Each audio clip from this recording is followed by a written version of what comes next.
Well, good evening, racing fans. Welcome to Racing Action from Grand River Raceway for this Wednesday evening.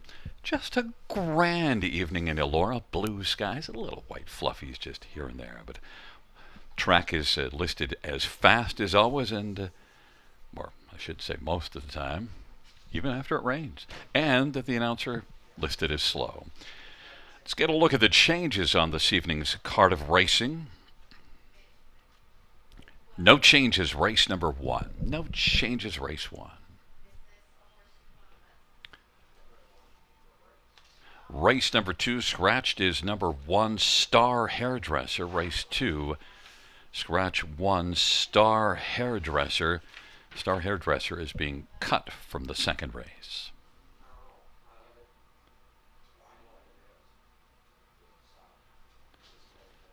In race number three, there were no changes. No changes, race number three.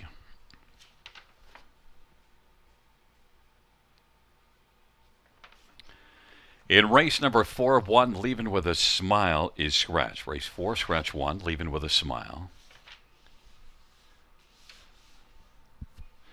And races five and six, no changes. No changes, races five or six. Race number seven, number six, No Money Honey. Blind rattle to blinkers. Blind to blinkers on No Money Honey.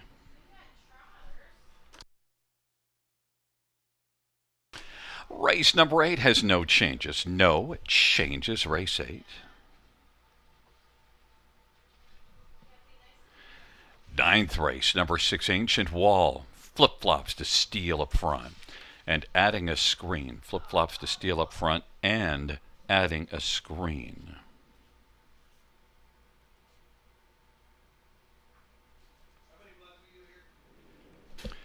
And the 10th race has no changes. No changes, race number 10.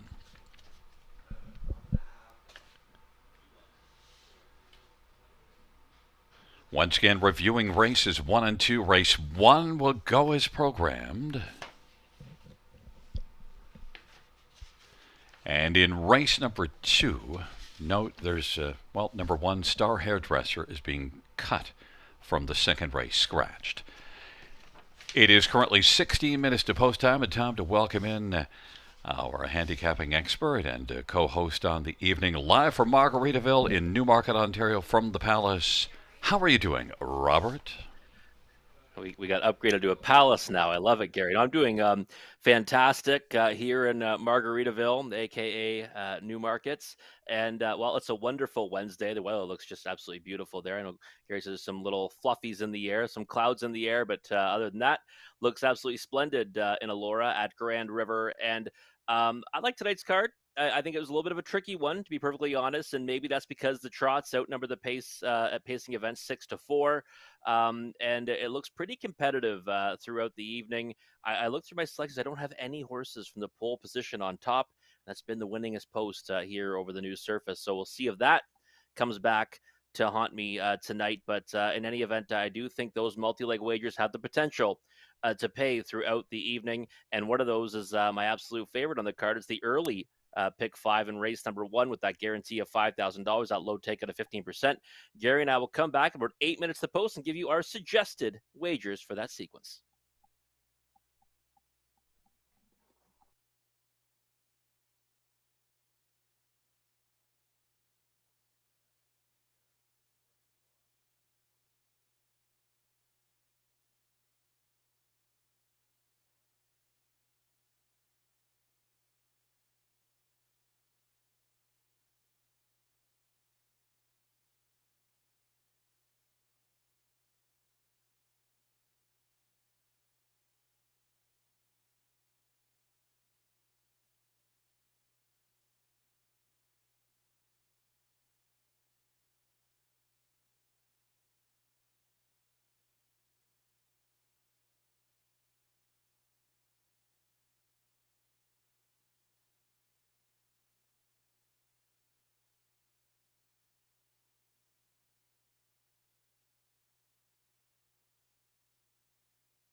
Just about 8 minutes to post of the opening dash at Grand River Raceway on this wonderful Wednesday evening.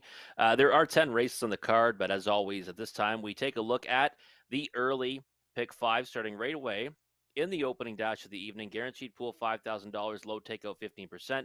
And myself, Gary, and Conley have all mapped out our suggested tickets for you in that sequence. So you want to, we'll take a look at those right now. And I started off with a single here in the opening leg. And I think it's a logical one. I think we're going to see this horse be the favorite come post time, and it is Bob Loblaw. So he's over 5 this season, just 1 for 3 last year. Obviously, has been lightly raced over the last couple of seasons, but this horse was an OSS Super Final winner, and he gets down to a real soft spot, and one that I think he can get back on the beam in. And I love his chances tonight for trader Ken Middleton, who is the race announcer at Mohawk Park, one of the best to ever do it. And I think Bob Loblaw in with a big chance here to kick off the card. He'll be my single in race number 1. In race 2, just too deep with the 3 Mass Money and the 4 No Need for Alarm. Think that 6-1 on Mass Money morning line will likely be much smaller come post time, but those are the 2 that I want to be most involved with. I think they both have tactical speed off the gate. They're also a couple that like to mind their manners in a race where many make miscues. So 3 and 4 for me in race number 2. 3, 6, and 7 in the third race. Intrigued by the 7 Eye of an Eagle. Maybe as a price play in there for Team Hensley, but giving the edge to the 3 Fastest Lightning off a second place finish at Dominion, Georgian Downs on July the 6th. Race 4, the 2 and 3 Porch Pirate, I thought raced really well to be second last time to Love on Me. All Smoke and Mirrors was quite a ways back in third in that dash. I think you have to have those 2 in your ticket. I would have had the 1 Leave with a Smile, but that one is now scratched out of it. So just 2 and 3 for me in race number 4. 3, 6, and 9 in the money leg, race number 5. I really toyed with the idea of singling the 9 George of the Jungle, but tricky trailing starting spot for that one. And, Jeannie T raced so good here June the 5th, made a break in stride, huge recovery. I like the fact that she gets back over this surface. And Royal Beluga, horse that I thought, had some serious ability at the age of 2, hasn't been able to put it together as of late, making lots of miscues in qualifiers, but maybe, just maybe, if that one stays trotting tonight, he can make his way to the winner's circle. $7.20 for a 20-cent ticket is my ticket. Let's see what Gary Guy has in store for us tonight. Well, let's get right to it. And race number 1. And listen, I'm going to take Ken Middleton's horse from post position 3. And I have a bone to pick with Kenny, by the way. He's clearly the breeder of this horse in the program, so he's responsible for the name of the horse. He's a member of the Announcers Union. What's he doing? I'm going Robert Loblaw as my top pick. He's got to help out. The announcers need help.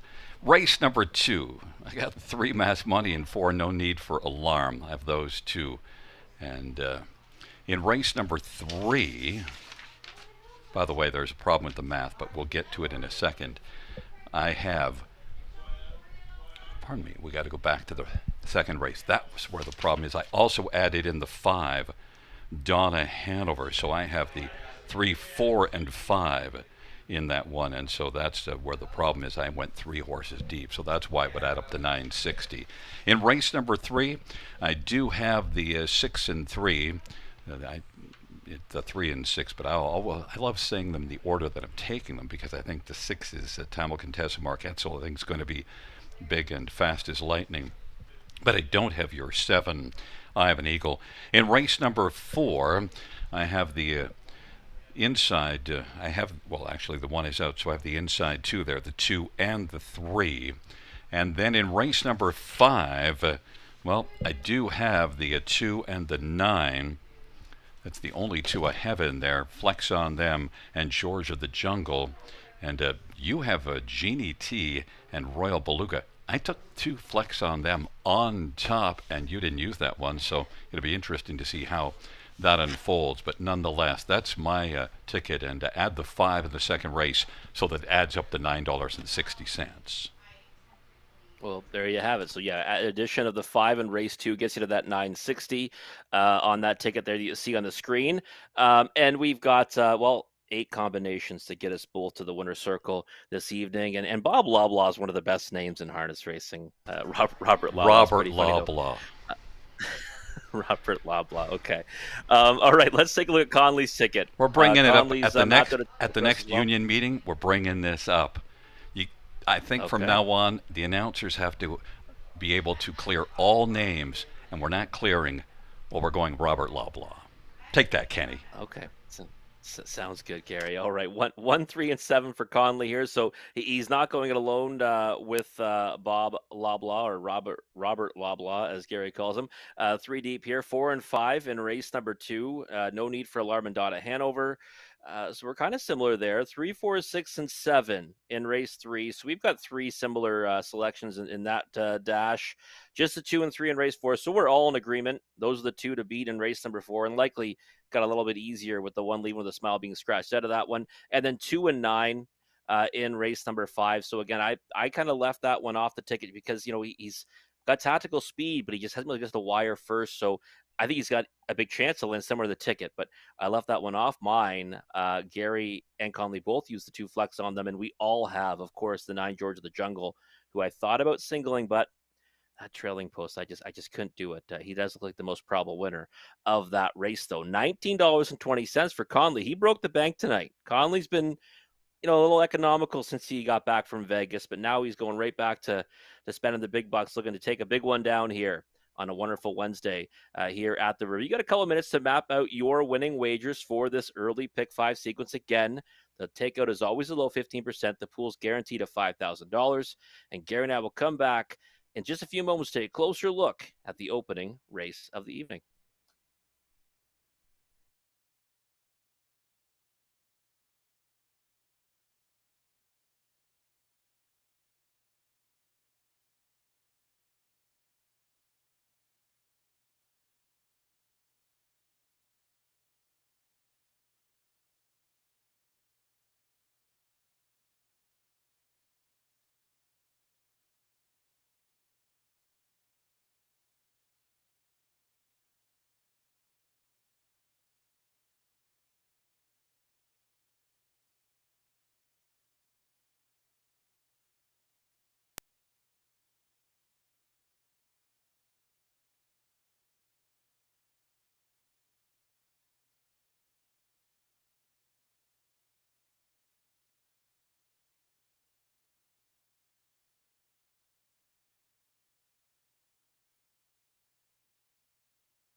Field on post parade for race 1. One is Malvolio, Daryl Thiessen for Michelle Bowen.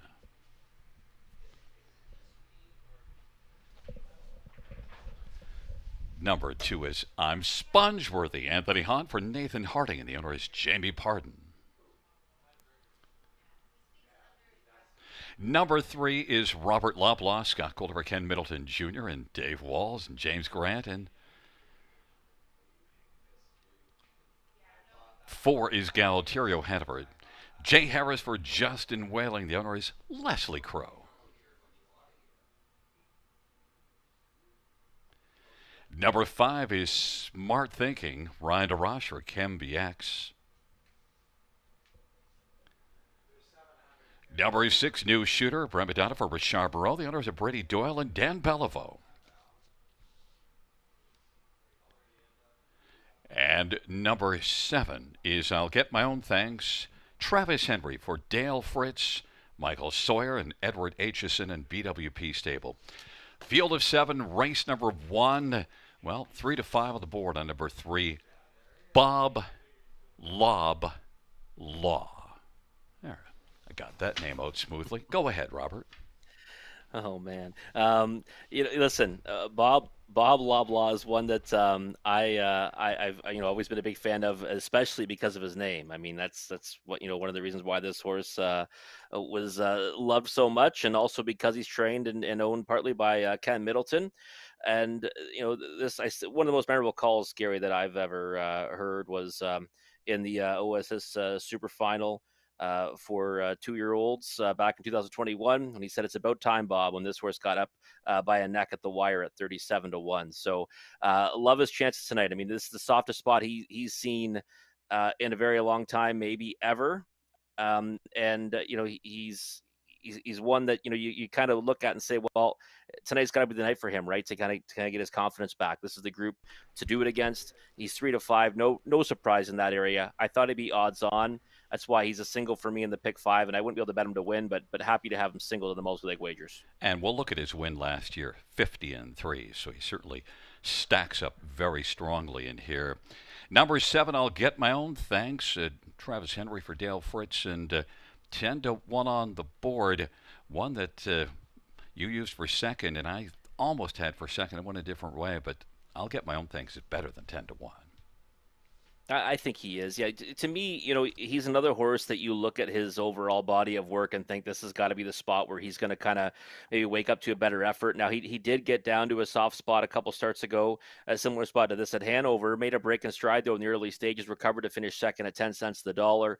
Last time out over that surface, I mean, that's a tough group, right? P.L. Oliver was the winner in there. And we've seen P.L. Oliver race up in the preferred and top end condition here. So don't hold that latest effort against him from post 6 at Hanover. Now it is post 7 here at the River, which has not been the best spot to leave from, but certainly it's palatable, and he's a horse that's versatile in his racing style. So I like his chances as my main player underneath. Almost used him on the ticket, but had to go alone somewhere, and I thought I'd just rely on the back class of Bob Loblaw.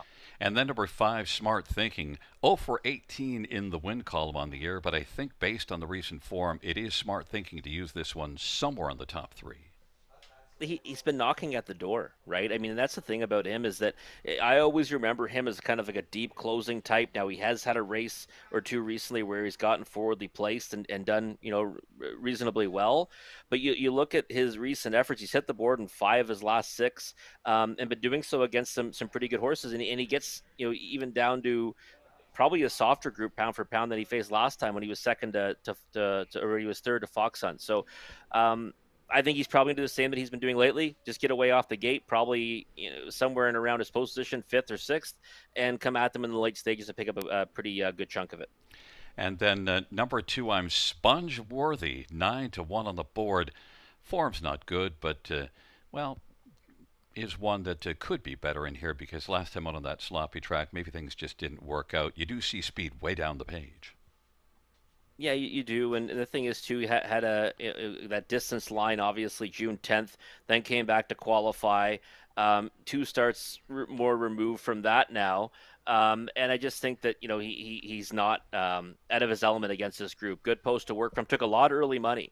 He opened off as the odds-on favorite. Now again, that doesn't mean all that much because it doesn't take a lot of money to do that in the early stages of the betting cycle. But I'm Spongeworthy's one I would definitely use in the bottom end of the exotics. Fill me in quickly on New Shooter. I used that one for second, and you left off the ticket, but form isn't good.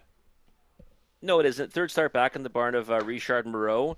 Made a miscue last time when trying to make a move at them. Maybe this time around mind his manners and get a bigger chunk of it. I decided to watch this time out, though. Well, we are watching the field moving in towards the start, and they're all in position. Field of 7, race number 1.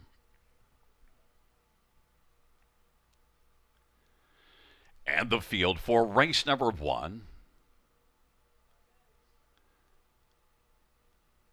is at the start on the rough, and Robert Loblaw flying out quickly. Galterio Hanover. Malvolio. I'll get my own thanks is racing fourth, and I'm Spongeworthy. Smart thinking, a new shooter. Bob Loblaw able to come on and get the lead. Galterio Hanover is second. Malvolio with third. I'll get my own thanks. Currently is able to get fourth, and then I'm Spongeworthy. Smart thinking, and new shooter.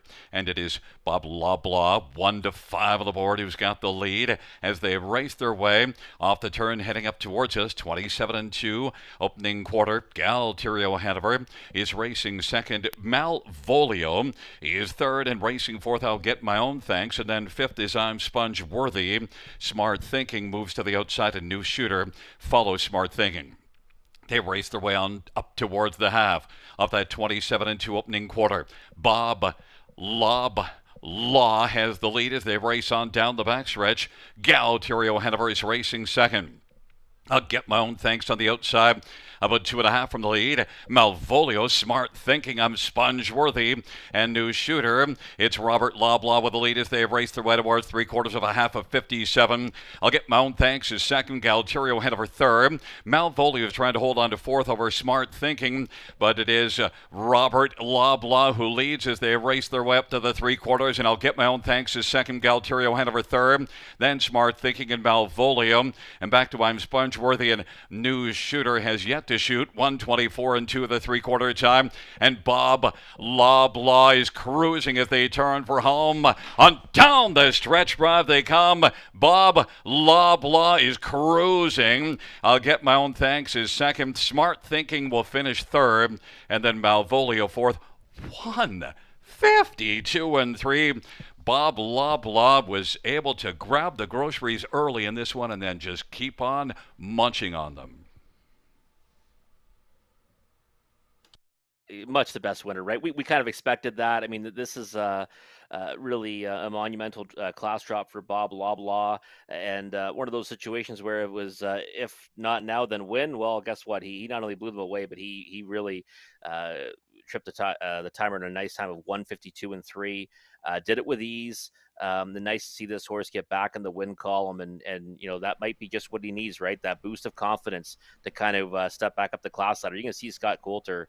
He's just got him under a real tight grip to the wire here, and Bob Loblaw did it all himself. And I was happy to see Kenny's horse race well, even though I was chatting about the name, and we've been friends for a while.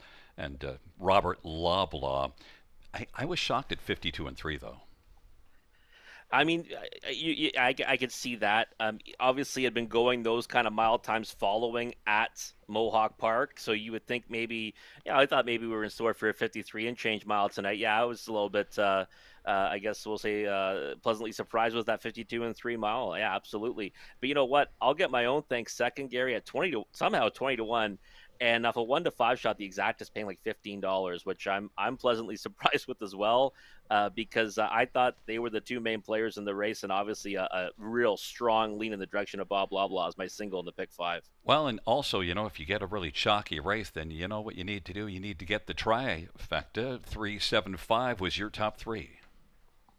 Yeah, it's always nice, when it's going to be, a favorite on top. You got to kind of hit it perfectly if you're not going to get some real bombs underneath. So it's nice to kind of nail that trifecta cold and get it a few times.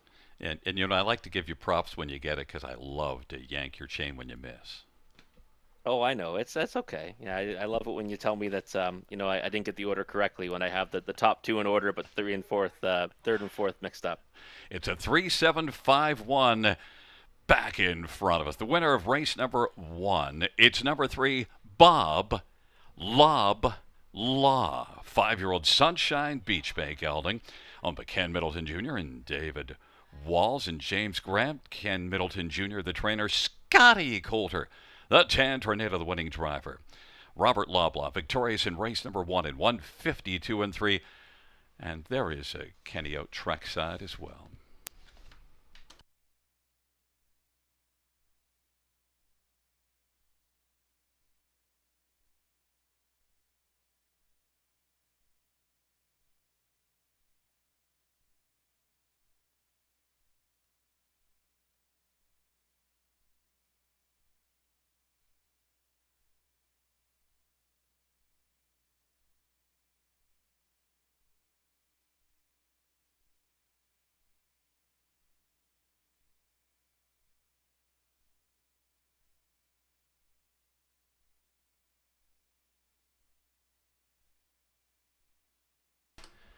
The first race payouts number 3, Bob Lob Law, 250, 220, and 210. 7, I'll get my own thanks, 950 and 450, and 5, Smart Thinking, 240.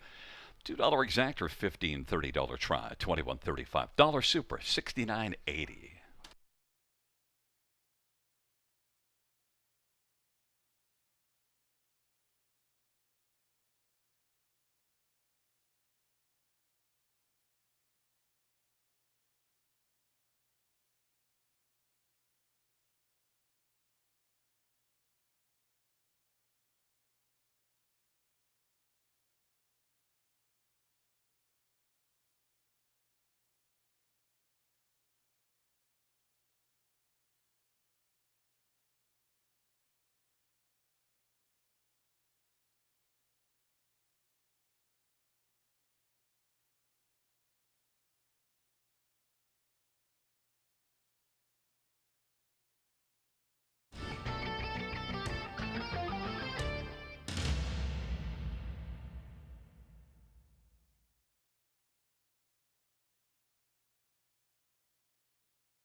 The first race sort of finished from the top, 461 5372. That's 461 5372 on the bottom.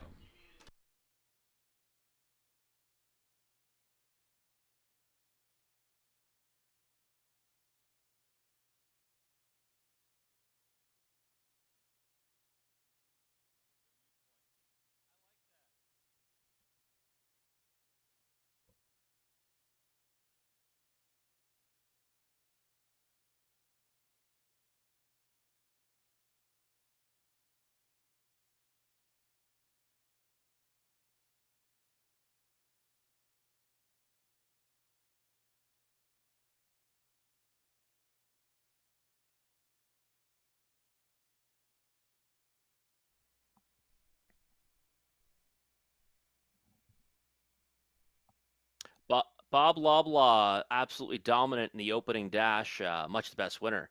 Nice to see him get back to victory lane, and great to see Ken Middleton in the winner's circle tonight. Fantastic announcer at Woodbines, Mohawk Park, and a dear friend as well. So now it's time, though, to look at the early pick four, starting right here in race number 2. We got our single down in that early pick 5, so that's always good. Short price, but we're through the first leg with just one horse. But now moving on to the early pick 4. Again, guaranteed pool $2,500, low takeout 15%, and no singles for me in this sequence. It's going to be the exact same as what you saw in my pick 5. If you're alive in that pick 5, you can still jump in on the pick 4. Sometimes, actually, when a heavy favorite wins the opening dash, the pick 4s can sometimes pay more than the pick 5, but we'll see if that happens tonight. Race number 2 for yours truly, 3 and 4, and just like I said, 6-1 in mass money was never going to happen. He's 6-5 right now, and the 4 no need for alarm is at 6-1, oddly enough. So 2 deep in here, 3, 6, and 7 in race number 3. Kind of a competitive looking trotting event. Non-winners of 1. I like Fast as Lightning. Off recent form, time will contest is one you have to, give some serious consideration to. But I have an Eagle, the intriguing one for me. Maybe that one wins at a price for Team Hensley. That's a 7. 2 and 3 for me in race number 4. That's Porch Pirate and All Smoke and Mirrors. I look at the logical ones in there, giving a pretty good lean in the direction of the 2 Porch Pirate on top. And 3, 6, and 9, the money leg. I like Genie T a little bit. I like Bluro Blug a little bit. But George of the Jungle, the 9, is clearly the one to beat. But that trailing post can kind of wreak havoc with horses. We've seen it this meet, so couldn't go to alone. 3, 6, and 9, $7.20 for a 20-cent wager. We'll see Conley's ticket. He went 3 deep in the first leg of the pick 5, but he did have Bob Blah Blah, so he's alive on his ticket as well. There's his pick 4, though, $6.40. 4 and 5 here, so he doesn't have mass money, but he does have Donna Hanover along with No Need for Alarm. 3, 4, 6, and 7 in race number 3. I do like the addition of mass action there. A horse has kind of been a peripheral player, and last time I thought he could have done a little bit better, though, racing on that regular rotation, and now tonight he's off a bit of time. 2 and 3 in race number 4, same as Gary and I in that one. And then race 5, he's got the 2 flex on them. With George of the Jungle. So it doesn't have a couple that I like in there as maybe price players in the 3 Genie T and the 6 Royal Beluga, but $6.40 is Conley's ticket. But you're going to want to start mapping out your winning wagers for the early pick 4, starting right here in race number 2. Low takeout 15%, guaranteed pool $2,500. And Gary and I will come back, take a closer look at race number 2 after the post break.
Field for the second is on break. 1 is Scratch. 2 is Fastnet Rock. Brett Madonna for Matt Dupuis and Lance Wells and Lyndon Wells.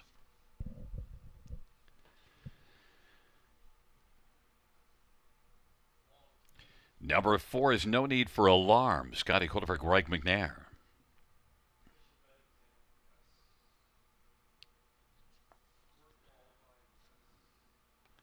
Number 3 is Mass Money. Travis Henry for Mark Edsel and Robert Newton and Peter Porter and Lindsey Turner. Number 5, Donna Hanover, Jason Ryan for Mike Keeling and Dreamville Stable and Harbor Racing. Number 6 is Tricky Buck, Semi-Filia for Francis Guillemette and Jean Dallaire.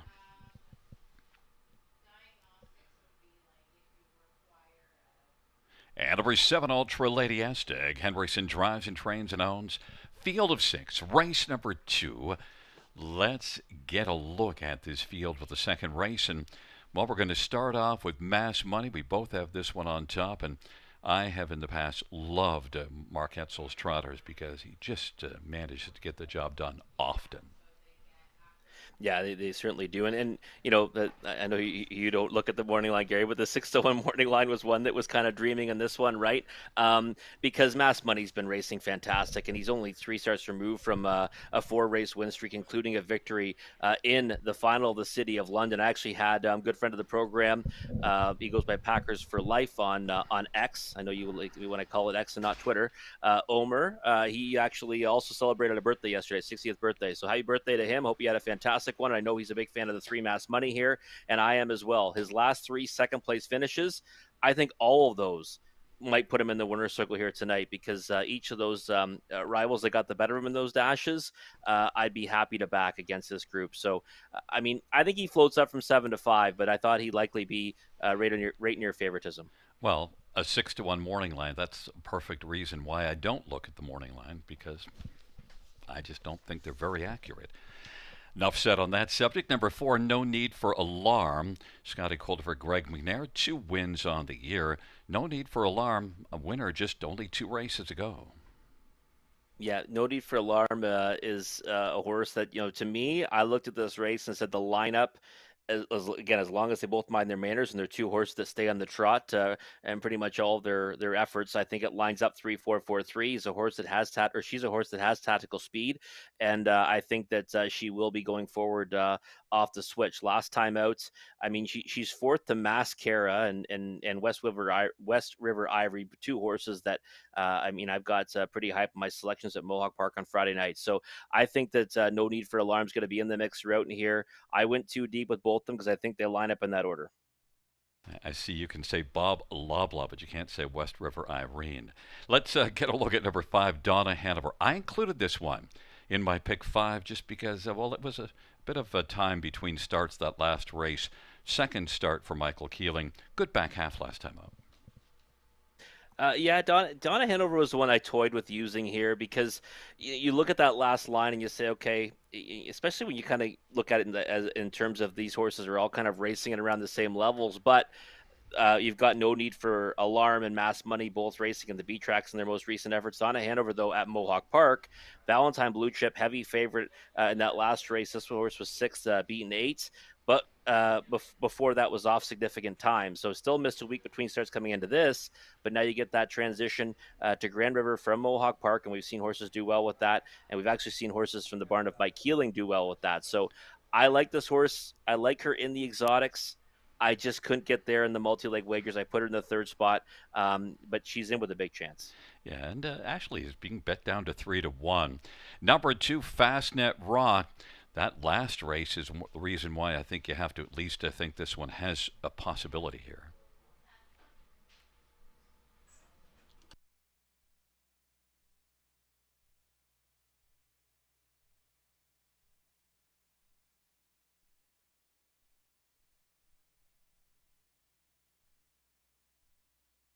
Yeah, Ultra Lady is one, Gary. You look at the last line ended up beating the 2 Fastnet Rock.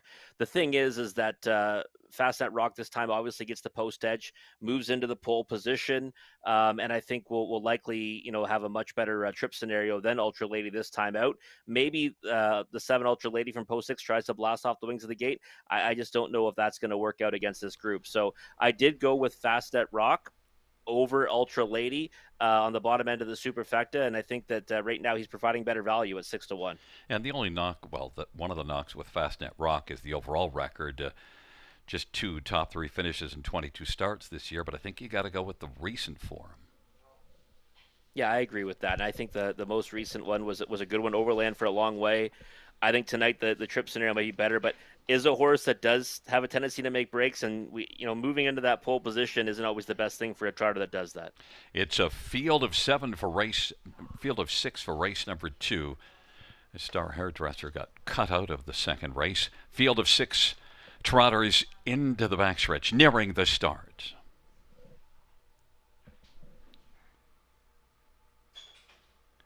And the field for the second race is at the start of the rough, and leaving out quickly. Mass Money on the inside. Ultra Lady S on the outside. No Need for Alarm is racing in the front 3. Donna Hanover, then Tricky Buck and Fastnet Rock. Ultra Lady S is on the outside, but on the inside, Mass Money. But Ultra Lady S now is going to be able to come on and get the front. Mass Money and Travis Henry yielded to race in the pocket, but not for long. He's going to come out now against Ultra Lady S, and Mass Money is going to reclaim the lead. Ultra Lady S is racing in the pocket. No Need for Alarm is positioned third as they come off the turn, and then fourth in line is Donna Hanover. Then it is back to Tricky Buck off that quarter of 28 and 2. Trailing the field is Fastnet Rock. It is Mass Money who's got the front. Leads at a length and a half. Ultra Lady S is second. No Need for Alarm is on the inside third as they're all in single file fashion right now. Then it is Donna Hanover and Tricky Buck and Fastnet Rock to the outside trailing, and a half of 58 into a 32nd second panel. And now stepping out from third comes No Need for Alarm. It is Mass Money who's got the lead. No Need for Alarm is on the outside and has come on. No Need for Alarm now has moved up against Mass Money, who's 9 to 5 on the board. No Need for Alarm is racing second at 3 to 1, and then Ultra Lady S on the inside is third as they hustle their way to three quarters off at 58 into halftime, and a 32nd second panel breather from Mass Money. Mass Money leads it. Then racing second, No Need for Alarm. Ultra Lady S on the inside trying to hold on to third. Donna Hanover is coming on late, and then Tricky Buck and Fastnet Rock in the field turns for home. Mass Money, No Need for Alarm as they come on down the stretch drive. Mass Money, No Need for Alarm, but Mass Money is still digging in gamely. No Need for Alarm, and Ultra Lady S holding on to third right now. Mass Money's going to win. No Need for Alarm second. Ultra Lady S is third. Donna Hanover fourth. A mile of 158. Mass Money did drop down to 9 to 5, Rob, but I still think even that is a bit of value because Mass Money to me was the best in there. Yeah, I think it's a fair price, no doubt about it. I mean, just slight favoritism over the 5 Donahan over there, and it ends up kind of coming in the way I expected, right? Mass Money, No Need for Alarm. Not the trip scenario, though, that I thought we'd see. I thought they would kind of control it first and second throughout, but Ultra Lady did actually launch off the gate from post 6, and that certainly helped her lock down the show spot in this race because went to the lead and was more than happy to release Mass Money to the front. And then it kind of just ran out the way I thought from there, though. Really, Mass Money, wins it, and No Need for Alarm is the main danger. So, nice victory for this horse. Again, one that's been in fantastic form as of late. And that double actually $11.20. That may be the value there, Gary, because was not the favorite in the double. And $11.20 on her after Bob Loblaw wins the first at a short price. Not a bad number at all. Yeah, and also I thought Travis, nice job of just letting Ultra Lady S, then coming back around and picking up that second panel breather, and you get 58 and 2. That works out. Yeah, the steer was absolutely perfect, right? I mean, you kind of take the start shot of that one on the outside before releasing them, and then you come back around and you do so in a fashion where you get that much needed second quarter breather, and then even that middle half in a minute obviously helps out tremendously. But Mass Money is a horse now that's been no worse than second and 8 tries this season and has 5 victories. So, the beat goes on for Mark Etzel Trotters, right? Another one he's done a fantastic job with. Yeah, I can always go to Mark Etzel Trotters because he gets the job done for me more often than not. 3, 4, 7, 5 is the top 4. Coming back in front of us, the winner of race number 2, number 3, Mass Money. 3-year-old Muscle Mass Bay filly, owned by Mark Etzel and Robert Newton and Peter Porter and Lindsey Turner. Mark Etzel is the trainer. Travis Henry is the winning driver. It's the 5th win this year in lifetime for Mass Money in only her 8th season start. Mile of 158, and that's a new career best.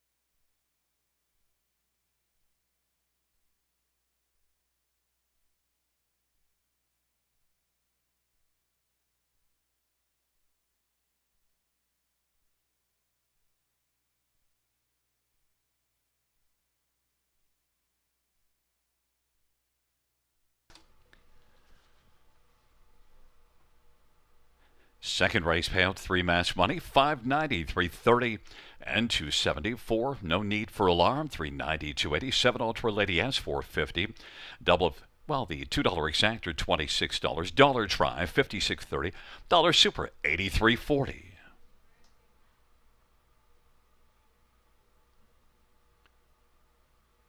Double of 3 and 3, 11.20. $2 ticket.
Second race order finish from the top. Scratch 512463. That's scratch 512463.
Field 4, race number 3 on parade. Number 2 is Massive Tattoo Bruce Richardson for John Holding and Morley Bosworth.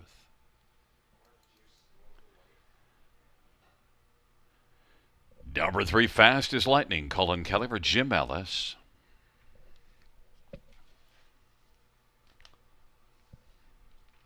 Number 4 is Mass Action, J.B. Renault for Julie Walker and Wade Piccone.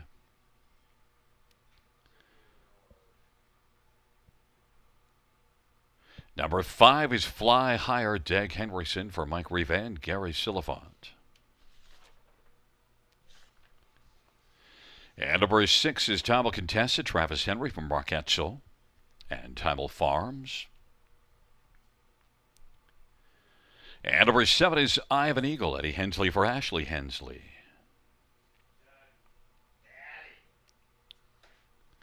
Number 8 is Market Surge, Tyler Moore for Don Lindsay and Glenn Lindsay.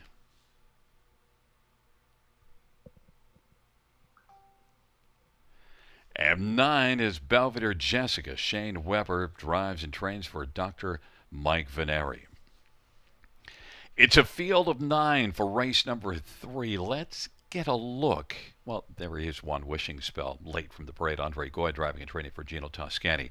Let's look at this field. And, well, Rob, you went with 3, Fast as Lightning.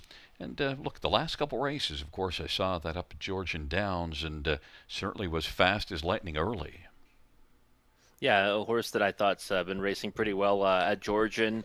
Second only beaten half a length. Last time, obviously, a long way out of it the time before that, but there were some issues in the stretch drive of that contest and even the one before that as well. So just think it's a horse that is kind of moving into the right direction.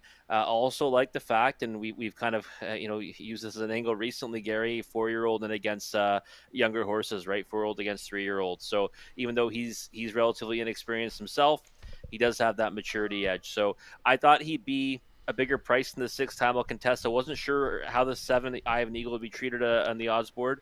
He's taking support as well, but I like the price right now on Fast as Lightning at 9-2 and thinking he should be about the second or third choice in here. And probably Timel Contessa also offering some value because I thought this is the one that would be the favorite. Now maybe we'll drop down to there. Travis Henry for Mark Etzel. Mark looking for a second win. Yeah, I think Timel Contessa is going to end up being the favorite. I'd be kind of be surprised if she's not. 3 seconds in each of her last 3. One of them came in the city of London to her stablemate, Mass Money. So obviously there's a good form reference right there. The horse that we just saw go out and win the previous dash. And since then, a couple of nice seconds at Georgian Downs. Most recently to Smoke and Power at 26-1. So I think that you've got to respect her chances in here. She gets to work from a better post this time around. Time between starts, obviously, right? You're looking at almost a month between starts, but typically they come ready to roll out of the barn of Mark Etzel. So 7-2, I think a more than fair price, but I wouldn't be surprised to see that shrivel up come post time. And number 7, Eye of an Eagle, is one I wasn't sure what to make of, but then, Eddie Hensley, Ashley Hensley, I know what to make of them. They're solid. Yeah, they are. Team Hensley's got one here that I said I was intrigued by, and looks like a value player. Now I think I Have an Eagle is going to be a big value player in the multi-leg wagers, pick 5 and pick 4. Has been taking a lot of support vertically in this race. 7-2 right now, was shorter than that before. But this is a full brother to Floyd the Freak, and Floyd the Freak is a horse that to me always fares better on the shorter track. And I Have an Eagle, obviously lifetime debut, came at Mohawk Park, nominated as a 1 against a tough group. Got away 9th off the gate, ended up finishing 8th. No real chance. Good back half though.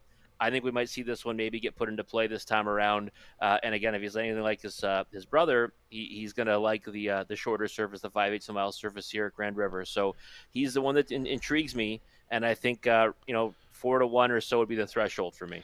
Number 4, Mass Action is taking more money than I expected. Was 5-2, now 3-1.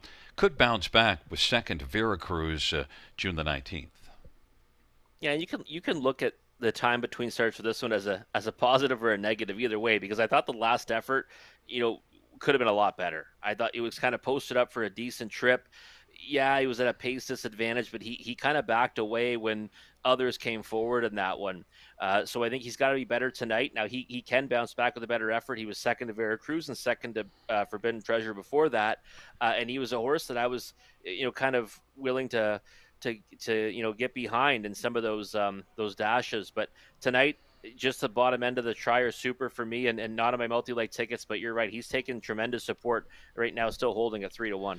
And number 6, Tomo Contessa, has now dropped down to a slight favorite status at 5-2 over Fast as Lightning. We'll see how this race unfolds, and it is Wishing Spell, Massive Tattoo, Fast as Lightning on the inside. In the center, Mass Action and Fly Higher. To the outside, Tomo Contessa, Ivan Eagle, and Market Surge. In the second tier, Belvedere Jessica.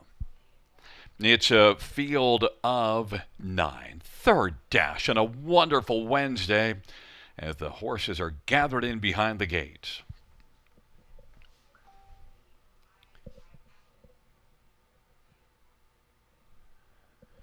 Field for the third is at the start of the rough, and Time Will Contessa leaves with Market Surge and Fast as Lightning. Time Will Contessa and Fast as Lightning dueling on into the turn. Market Surge is still surging and is out there 3 wide. On the inside, Massive Tattoo. Then it is back to Belvedere Jessica and Wishing Spell. I Have an Eagle in Mass Action, and then Fly Higher. But Time Will Contessa, 9-2 on the board, has the lead as they work on around the turn. Fast as Lightning at 4-1 is racing position second. And Market Surge on the inside third. Massive Tattoo is racing on the inside, positioned fourth. Then Belvedere Jessica has come to the outside, and off stride went Market Surge, so now inheriting third, Massive Tattoo. Then it is Belvedere Jessica and Wishing Spell. Then sixth is I Have an Eagle in front of Mass Action, who is seventh. The field races on around the turn, and then further back, we go to Fly Higher, and that early break for Market Surge now has that one trailing the field 28-4 opening quarter and a 59-1 halftime, 30-2 second panel. Time Will Contessa leads, and on the outside, Belvedere Jessica has moved up aggressively. Belvedere Jessica, long shot at 24-1, is getting close to Time Will Contessa, and now is able to come on the outside, and Belvedere Jessica is going to take the lead. Time Will Contessa has work to do to fight back on the inside, and is a length and a half back. Fast as Lightning is third. Mass Action now is kicking in late. Massive Tattoo on the inside, and I Have an Eagle and Wishing Spell, and Fly Higher, 3/4 129. Belvedere Jessica, Fast as Lightning now is closing, and Time Will Contessa on the inside third. Fast as Lightning is coming close to Belvedere Jessica. Time Will Contessa on the inside. In the center, Massive Tattoo, and on the outside, it is Mass Action, but it is going to be Fast as Lightning to come on by. Fast as Lightning is going to win. Mass Action came from out of it to pick up second. Then it was Massive Tattoo third. Belvedere Jessica 2 minutes and 1/5. And Fast as Lightning. Last couple of starts, Rob, was fast early. This time it was the other way around. Yeah, well, I mean, still got forwardly placed. Just ended up having to come first over from third after the 9. Belvedere Jessica, surprisingly at long odds, kind of looped the favorite Time Will Contessa on the backside. But 4-1. I said I thought that we were be getting a horse that's going to be second or third choice in the betting. With this horse, and Fast as Lightning was exactly that in the end. Ended up actually being co-second choice with Mass Action at 4-1. So really happy with that price here, Gary. We start off the card with a few threes, right? 3-3-3 to kick off the card, and hopefully we can keep things rolling. And also, it was actually surprised. Belvedere Jessica, even after that move, did stick around and finished fourth. So Belvedere Jessica, at a long price, a price of 24-1, will land on the tickets. Yeah, it ends up getting a small piece of it. I mean, I thought that Mass Action obviously raced, pretty well too. Ended up kind of getting, stuck in some traffic there for a bit. And, I Have an Eagle got hammered down to even money late.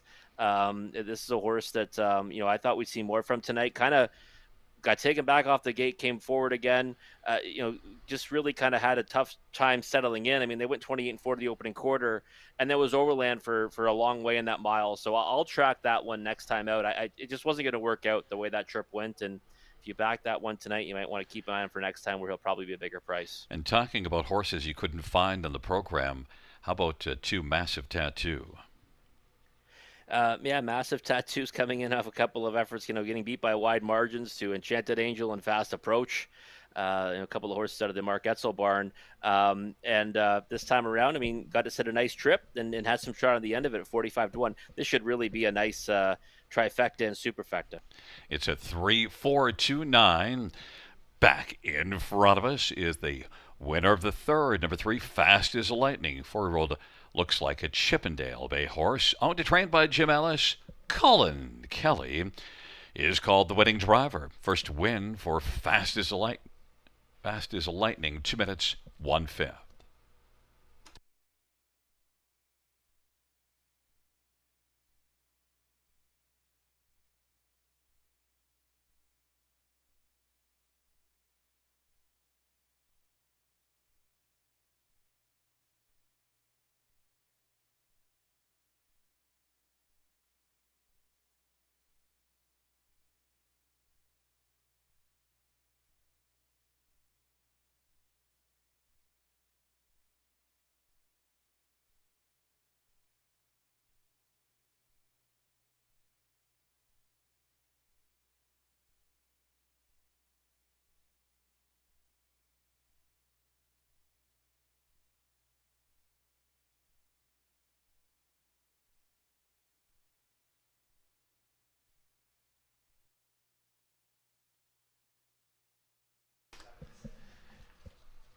Third race payout, 3 Fast as Lightning, 1075, 10 and 330. 4 Mass Action, 470, 472. Massive Tattoo, 970.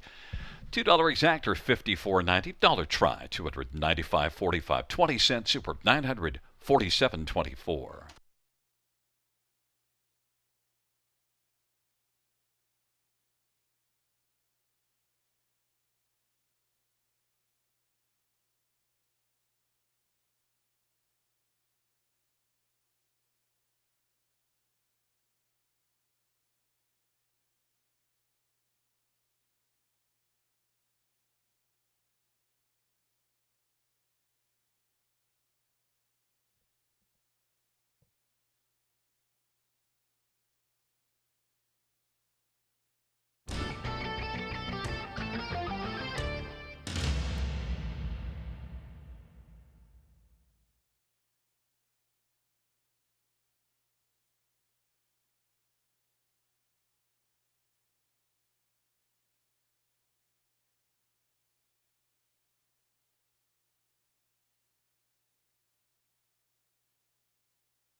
Jessica has moved.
third race, order finish in the top, 831-276-594. That's 831-276-594 on the bottom.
Of Sire's Some Beach Somewhere. Also new in 2024, Lawless Shadow, an O'Brien Award winner for 2-year-old pacing colts and geldings.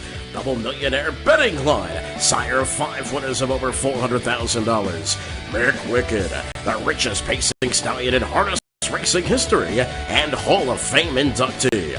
Trixton, sire of 6 who have earned over $500,000, including O'Brien Award winner Evident Beauty. Also standing Archangel, Better Than Cheddar, Better's Delight, and My MVP. For more information, winbackfarm.com.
Field for the fourth race on parade. One scratch, two Porch Pirate, Travis Henry for John Pentland in VMB stable. And number 3, all Smoke and Mirrors, Ryan DeRoche for James Wellwood and Jeffrey Wellwood. And 4 is perfect, Juno, Scott Coulter, Ken Skinner, and Bernard Murphy. And 5, Nasty Reputation, Gary Rive for Ashley and Matthew Rive Bohanec.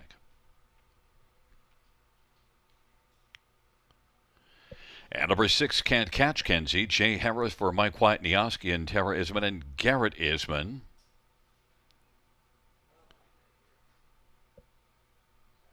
Number 7, Worth Repeating, Brett McDonough for Duncan Gillis.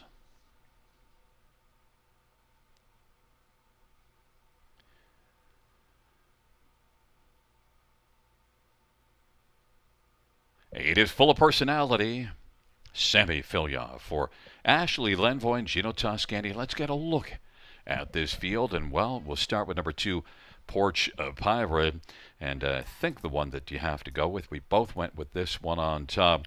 And I'm assuming now with the 1 being out also, Porch Pirate could be the front porch at the quarter. Yeah, I think so. I mean, Porch Pirate is, last time, I should have jumped on this one just given the fact that it was first time in a condition claimer, an angle that I do love, and ended up finishing second to Love on Me, but it was a good second after kind of being in a loose pocket throughout the mile.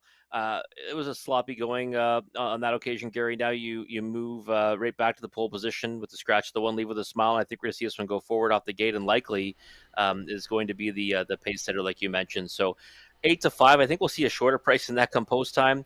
But I couldn't go against Porch Pirate on top in here. I thought the effort last time was a good one, and I expect to see the same tonight.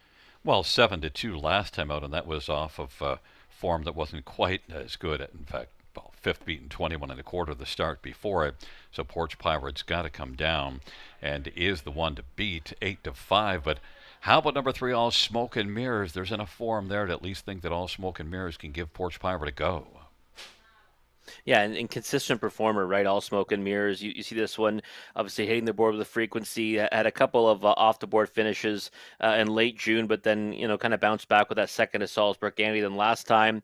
Overland a long way before ending up being third to Love on Me. Now, was quite a few lengths back from Porch Pirate in second. So there was a big enough margin there where I think you have to give a pretty strong lead in the direction of Porch Pirate. But All Smoke and Mirrors has been one that's been able to bounce back several occasions. 4 for 21 in the season, 9 on the board finishes, and I think the main danger in here. And also, if the June 5th All Smoke and Mirrors shows up, certainly could give Porch Pirate a run, because that was a monster effort. Number 5, Nasty Reputation. You have a reputation of taking Gary Rive in a few spots, and 2 races ago, Gary did win with Nasty Reputation. Last time out, had to work from an outside post. A little better spot today. Yeah, it was a Robert off angle that time, though, if you remember. It was one of those ones where we jumped off her bandwagon, and she ended up winning at 9 to 1. This is a horse that I was picking on top with frequency. Always kind of been fond of her. She was kind of knocking at the door going into that victory. We weren't able to get her down, and then she got the job done when we jumped off. But I just think she can get a piece of it today, right? She's a horse that races from off the pace. Ends up getting a better post this time out.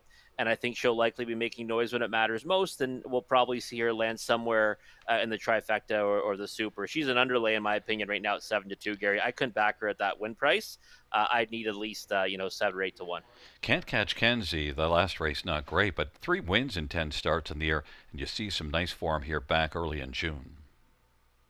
Yeah, that victory on June the 10th, it was, kind of a favorable trip. Came up the passing lane late to win by a nose, but that was in a straight non-winners of 1.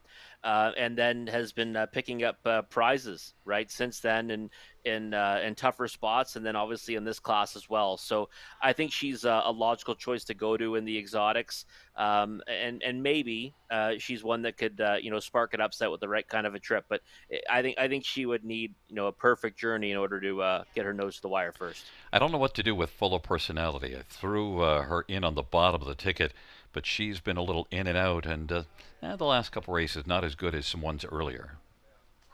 Yeah, and I've seen her kind of trip out in spots and not be able to get there. She has hit the board in 5 of 10 this season. Post 7, I think, doesn't really help her chances tonight.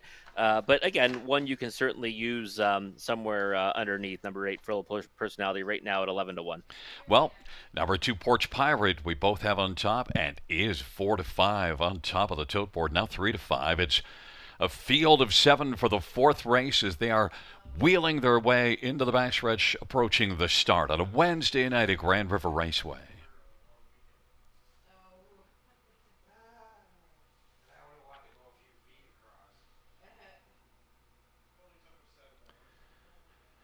The fourth race pacers all in position. And they're at the start of the Robin, full of personality with Can't Catch Kenzie and Worth Repeating. And then it is Porch Pirates racing fourth, and All Smoke and Mirrors is fifth. Nasty Reputation and Perfect Juno and Full of Personality is full of early pace and is going to drive on and clear to the lead. Can't Catch Kenzie is racing position second. Then it is Worth Repeating. And Porch Pirate is still fourth right now as they race off the turn. Can't Catch Kenzie is coming up on the outside, wanting to catch the lead from Full of Personality. And now Porch Pirate has moved up on the outside, and Porch Pirate wants to get sent to the front porch. And on the inside, Can't Catch Kenzie. Then it is racing third, Full of Personality. All Smoke and Mirrors is now challenging up on the outside, second over, as they work their way on up towards the half. And now clearing to the front is Porch Pirate, racing second, Can't Catch Kenzie. All Smoke and Mirrors closing some ground on the outside, but still fourth. His third is Full of Personality. Worth Repeating is fifth, and then Perfect Juno, and back to Nasty Reputation. 56-2 halftime, and it is Porch Pirate. Can't Catch Kenzie still has second. All Smoke and Mirrors has some work to do to catch Porch Pirate. Full of Personalities on the inside fourth. Nasty Reputation is starting to kick in late. Then it is Worth Repeating and Perfect Juno.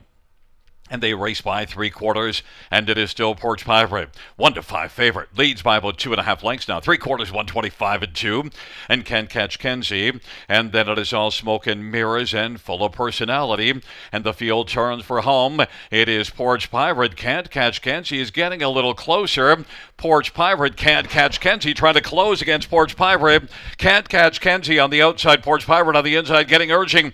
And it is Porch Pirate to hold off Can't Catch Kenzie. Full of Personality, and All Smoke and Mirrors. And that was a close one for Porch Pirate, mile of 155, and heavy favorite that had to work in the finish. And in fact, Rob, I think if Can't Catch Kenzie could steer just a little straighter, might have been able to get by. Yeah, it's possible. I mean, it got real tight late between those two, and that was the kind of trip that I thought Can't Catch Kenzie needed in order to have a chance in here. Worked hard in the early going, but then by doing that, you secure that 2-hole trip behind Porch Pirate, who is able to go most of the way on the engine before stopping the clock in 155 flat. And again, I think it was a good effort from her, but Can't Catch Kenzie just really relentless in pursuit here to the wire. And then they kind of, hit it together. Yeah, maybe if that one kind of goes a little bit straighter in the stretch there, maybe she gets even closer, or maybe goes by. But, Porch Pirate still just had enough to hold her off at the wire. I'm not sure if Full of Personality stuck around for third. It's close between All Smoke and Mirrors and Full of Personality, but a much bigger effort and one to watch for the next time out. Yeah, no, definitely. It definitely is. I mean, Full of Personality. I think really the only path to glory tonight for that one was to launch off the gates. Was impressed with how easy they were able to come around with that one, and then of course Jay Harris being aggressive, coming right back around and putting that one in the 2-hole. Then you get relegated to third, so it ends up being a pretty favorable journey, all things considered, for Full of Personality. But did stick around to round out the trifecta at 23-1. Yeah, that does certainly help it. And Can't Catch Kenzie gave us a bit of a scare because we didn't have that one on the pick 5, but we get the 1-5, so it's not great, but still alive. Well, still, yeah, you keep on kicking, and it's you go too deep, you get a 1-5 shot down. I mean, there's no real glory in that, but I think the pick 5s will still be worthwhile. Back in front of us, the winner of race number 4, it's 2 Porch Pirate. Porch Pirate, a 3-year-old. He's watching Bay Filio by VMB Stable and John Pentland and Alan Bowden. John Pentland, the trainer. Travis Henry, the winning driver. It's the 3rd win this year, 3rd lifetime. And the 4th race, the Polycorp Pace, tracks out the Polycorp group.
The 4th race payouts at 2 Porch Pirate, 270, 210, 210.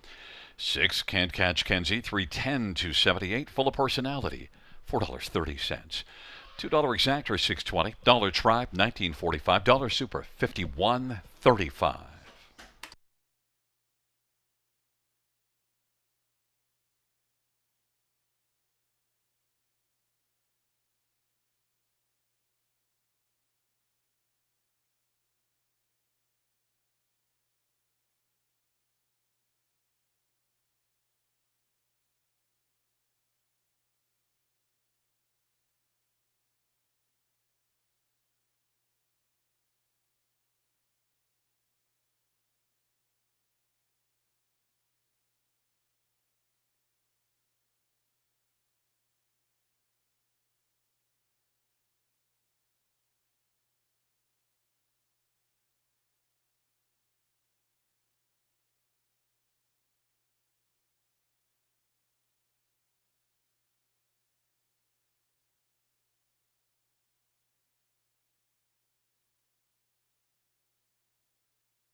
fourth race. Order finish from the top. Scratch 1467253. That's scratch 1467253 on the bottom.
Field for the fifth on parade. One is Charmbo Cash. Tom Smith for Jane Walker and John Ryan, Randy Breyer. Number two, Flex on them. Jay Harris for Robert Kyle Fellows, Yolanda Fellows, and Windermere Stable and Blair Corbeil. And Edward Wilson. Number three is Jeannie T. Louis Gregg for Vicky Gregg. And number four is Sustainability. Shane Weber drives and trains for Tom and Elizabeth Rankin. Number five is Smoke and Miramont. J.B. Renault for Julie Walker and Michelle Raymond. Number six, Royal Beluga. Mark Edsel drives and trains for Harbor Racing. Number seven, TriStar Carmen Scott Coulter for Andrew Cars and Aaron Wood Equine. Number eight is Cadabra Kaboom. Travis Cullen for Jody Cullen and Tammy Aspen and Murray Nielsen. And nine, George of the Jungle. Brett McDonough for Dominic Ladew. And the stable. Field of nine, race number five. Let's get right to this. It's a high five race. We'll start with nine, George of the Jungle. Your top choice. I used this one for a second. 3-2 on the board. A lot of money for Trailer Post. Yeah, Trailer Post is obviously the main concern. That's why I didn't go it alone with this one, Gary. And I kind of, when I first looked at this sequence, I thought that would be kind of a ticket that I start with a single and with a single. And while I did single this one on some of my tickets, I certainly had to spread out of my base tickets because of that tricky starting spot. Looks fantastic on the track right now. This is now third time Lasix and second start in this class, and I thought raced really well to be second, a symbol of beauty last time. So with that one not in here, I think George of the Jungle is the one that will be tough to hold off at some point in the mile. But I couldn't go it alone with him on most of my tickets, and figured he would take the support he's taking right now at 7-5. And number three, Jeannie T is your second choice, and I used that one for third, so I can see it. But Jeannie T has been improving of late.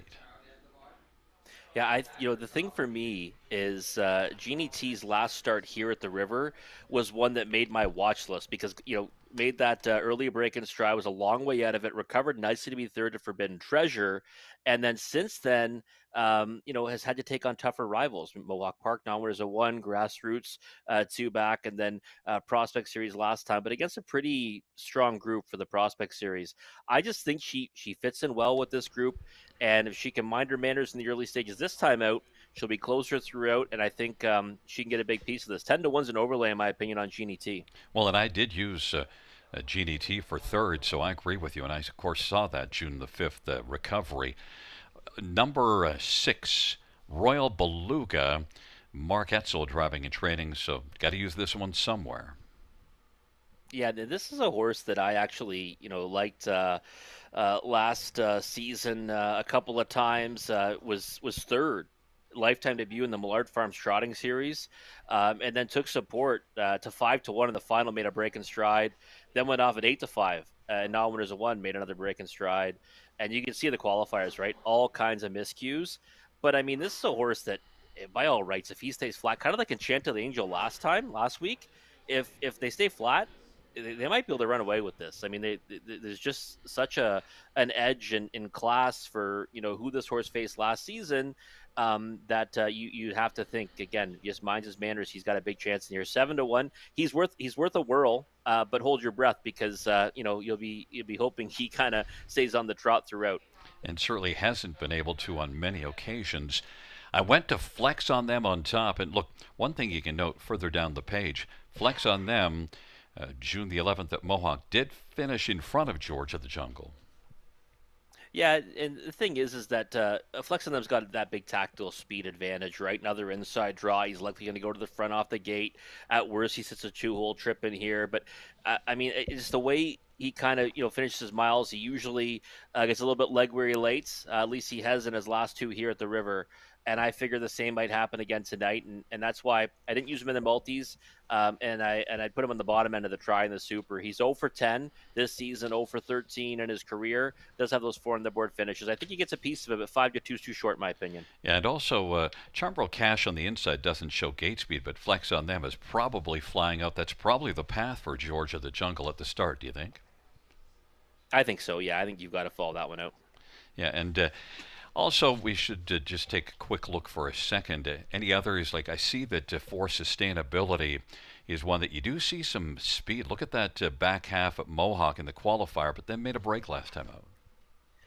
Yeah, it did make a break last time out. And again, what I'd want to watch today, 3-year-old filly in here, second lifetime start. But the one thing, the 8, Kadabra Kaboom, right? First time starter for Team Cullen. This is a 4-year-old, so you got a horse that's been hanging around till the age of 4. There's got to be something there. Qualifier was good last time. I just didn't like post 8, but obviously we love the connection. So one to maybe watch off the starts, and if that one can mind their manners and get around cleanly, then maybe they can make some noise at 7-1. Or at least one to use somewhere on this pick 5, because it is a super high 5 in race 5, the 5th dash on a wonderful Wednesday. Charbro Cash, flex on them. Genie T on the inside. Sustainability and Smokin' Miramon in the center to the outside. Royal Beluga, TriStar Carmen, and Kadabra Kaboom. And the second tier, George of the Jungle.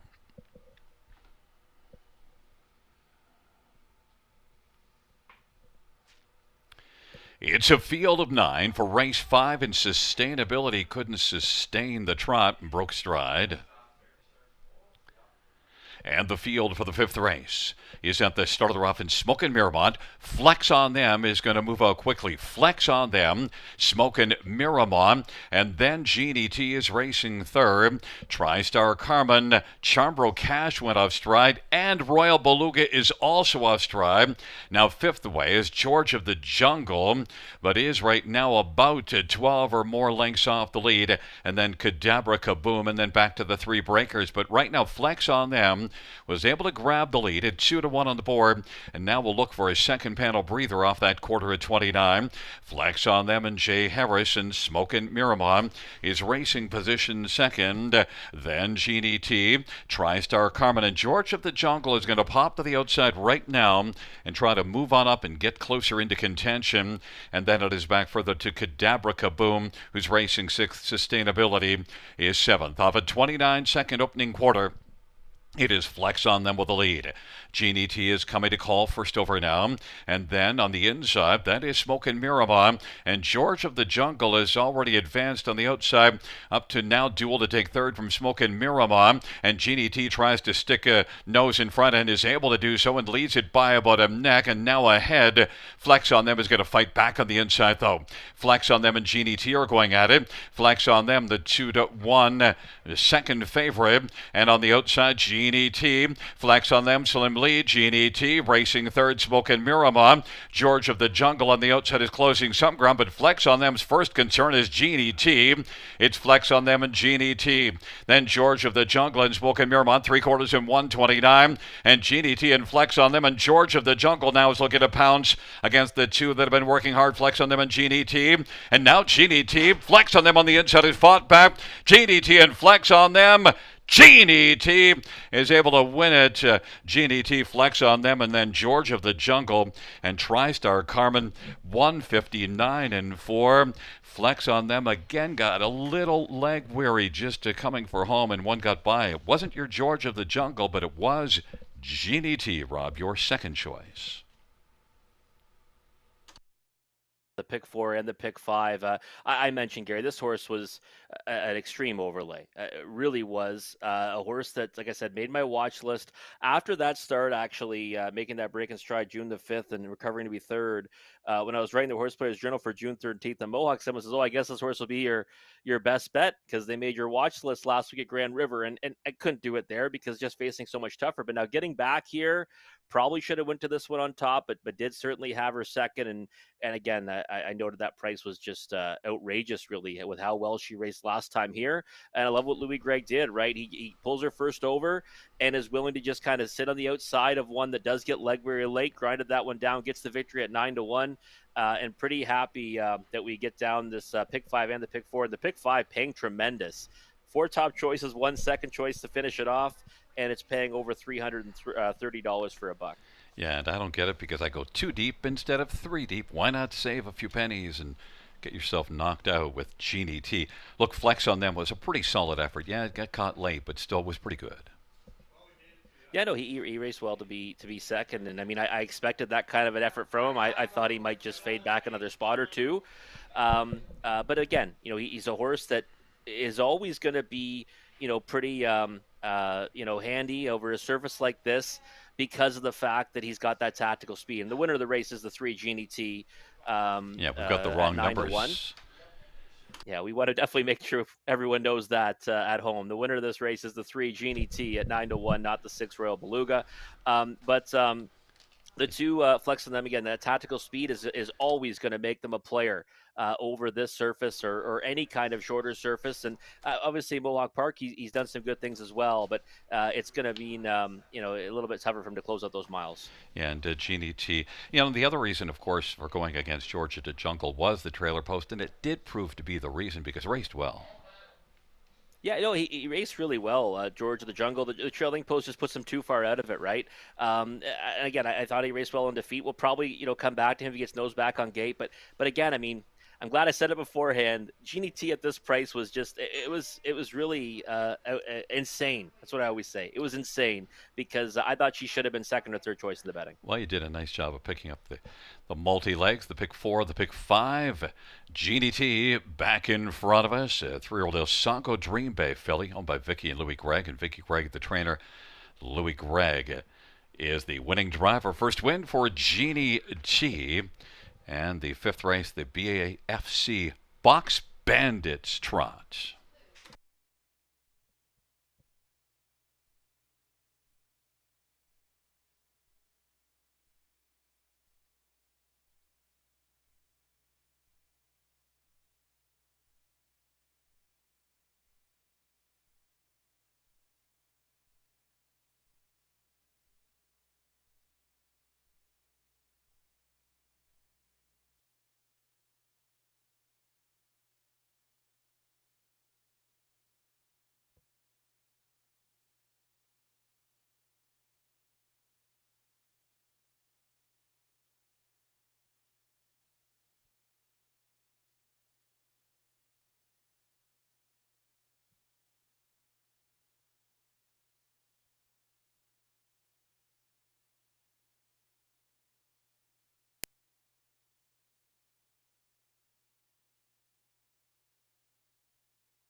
The 5th race, it's 3 GDT, 21.10, 760 and $4, and 2 flex on them, 310, 239, Georgia the Jungle 240, $2 exactor 56.70, dollar try 58.35, dollar pick 3 79.85.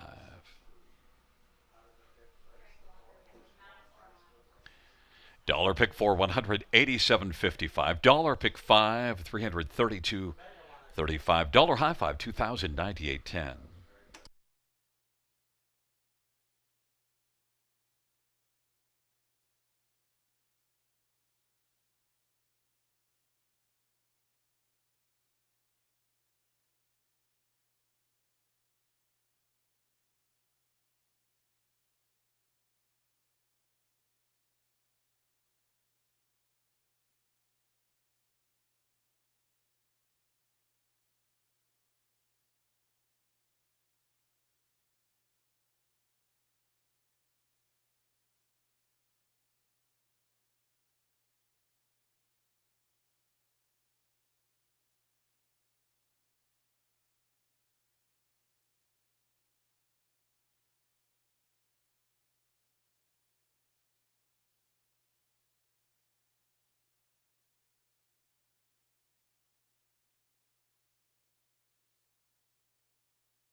Fifth race order finish from the top, 921-758-463. That's 921-758-463.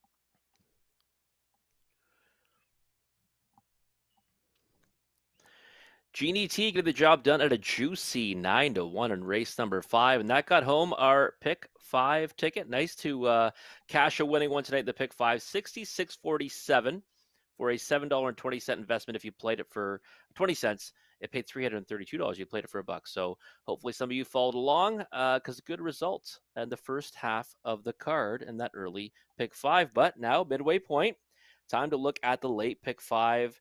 Low takeout 15%. And again, in both sequences tonight, I was going to have a single. This one here will be another short price one, no doubt, but we're going to spread out a little bit more in this one, and we're going to go 4 horses to kick it off here. I thought this is a very competitive looking trotting event. Non-winners at 12,500 lifetime, 1, 2, 5, and 6 for yours truly. In here, and again, I figured there'd be support towards the inside of the gate, but I kind of like going right back to Enchanted Angel here, especially at 5-1 if that price holds. Just a 5. Val Victorian, so hard to go against her in race number 7. She's been racing lights out for Team Cullen here at the river, won by many in her last 2, and before that was second best of First of an Era, so you can't even really count those as defeats, because that one is long gone and moved way up the class ladder at Mohawk Park. So Val Victorian doing good things. I think she keeps it going tonight in race number 7. Race 8, the 2, 4, and 5. Another looking competitive looking dash there. 2, 3, and 6 in race number 9. And I love those legs, but a horse that's got issues with making breaks in stride at times. Not sure, how she'll take to the 5/8 of a mile surface. So you get that one beat, it can really pay. So 2, 3, and 6 for me in race number 9, and then just a 5 and 9 to finish it off. Easily the best raced. Incredible last time. He's the clear kind of one to beat in there. Probably a short price, but I ain't no Mac. One that I liked for a piece last time. Does have that trailing post, but second start back off a long layoff. If he can get into the race, I think he can make some noise in there and probably add some serious value to the ticket. $14.40 for a 20-cent ticket. That's mine. Let's see what Conley's got in store for us. Got a couple minutes still. We'll see what he's got cooked up in this late pick 5 sequence. So he's spending less, just $6 and a couple of singles.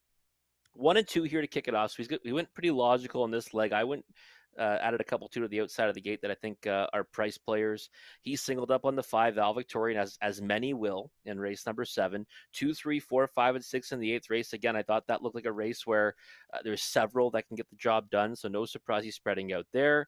Race 9, just the 2 love those legs. And listen, this horse is in a spot where she's supposed to win, but if she ever jumps it off at a short price, it opens the door up for some big payouts. But I totally understand why he's singling there. And then 1, 5, and 7 in the finale. He's got Bolting Home and Speak of War added in with the 5, easily the best. Just $6 for a 20-cent ticket for Conley's ticket. But you've got a couple minutes to map out your winning wagers for this late pick 5 sequence. Again, takeout's always a low 15%. Gary and I will come back after the post break to take a closer look at race number 6.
Field for the 6th on parade. 1 Veracruz. Scott Young for Tim Cherwago and Gary Green.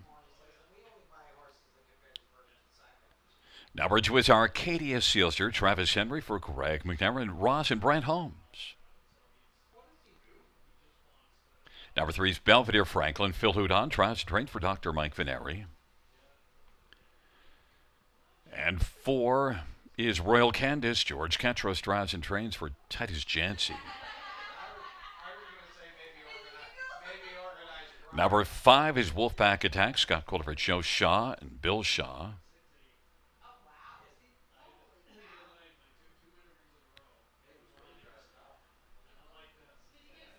Number 6, Enchanted Angel. Mark Etzel drives and trains for Robert Newton and Chantan. And number 7, Lincoln's Landing. Steve Houdon for Laura Toscani and Gino Toscani. Field of 7 for race number 6. We'll start with number 6, Enchanted Angel. And Rob, I didn't take this one on top for a very simple reason. I anticipated Enchanted Angel being even money or less. Currently 9-2, and I didn't want one at that price. Still with those X's on the dance card, but man, was she good here last time out. Yeah, she was. And I thought she'd actually be value in here, Gary, for a couple of reasons. Number one, she's moving up significantly in class. And, I mean, we know that 57-2 last time she beat them by as much as she wanted. She should have no trouble making this out of the class ladder. But also people are going to have those hesitations still, all those X's and everything. But she was so good last time. And again, it might just be that getting to that softer competition at the river that makes it easier for her to stay on her gates.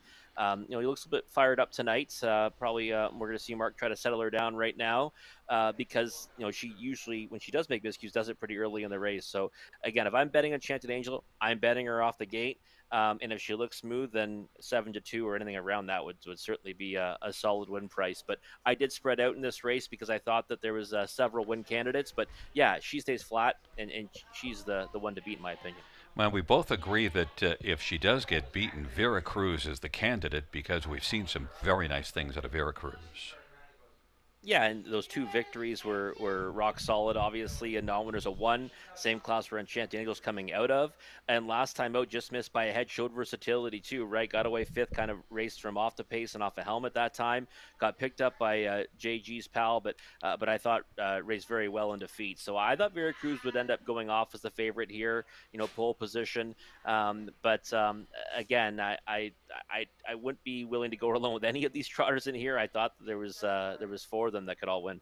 And then Arcadia Sealster, Travis Henry, Greg McNair. Of course, Greg McNair has to be included in one of your ones that you can win in here, and won in this Class 2 race ago. Last race, I took this one on top and had a good run for a long stretch.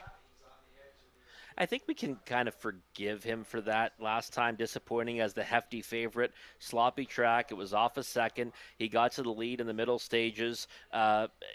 Really, by all rights, probably should have finished stronger. But, if you backed this horse last time at 95 cents the dollar, I'm a big, advocate of taking back value. You almost have to take back value on this horse at any kind of a price that's, above 5-2, I would think. Arcadia Sealster, I think, in with as good a chance as any. And like you said, race for rock solid connections. The 1, 2, and 6 we knew that would take the lion's share of the money, that those would be the top 3, whatever order they would be in.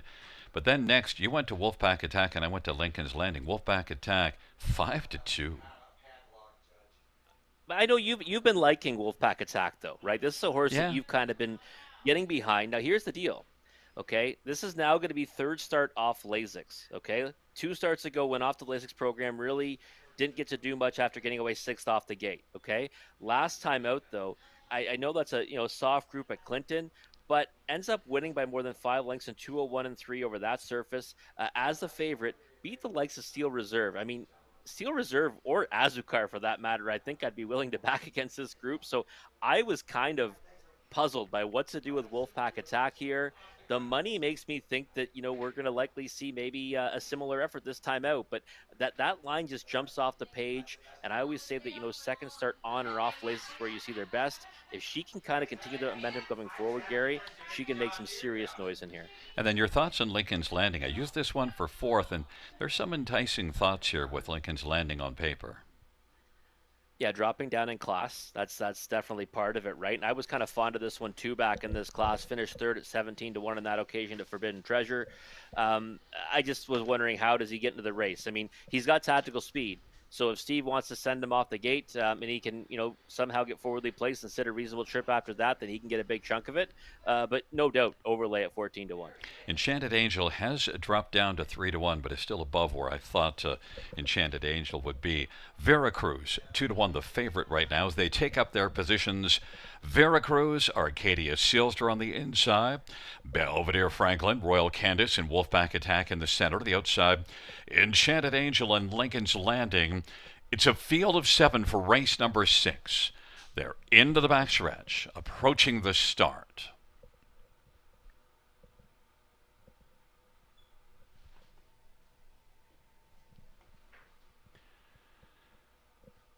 And the field for the 6th race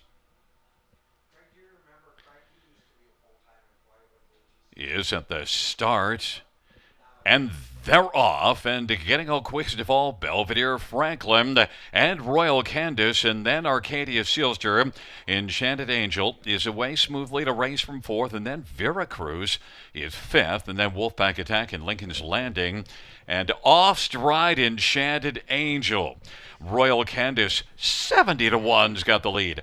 Belvedere Franklin at only 40-1 is second. Arcadia Silster third. Then it is Veracruz as they race their way off the turn.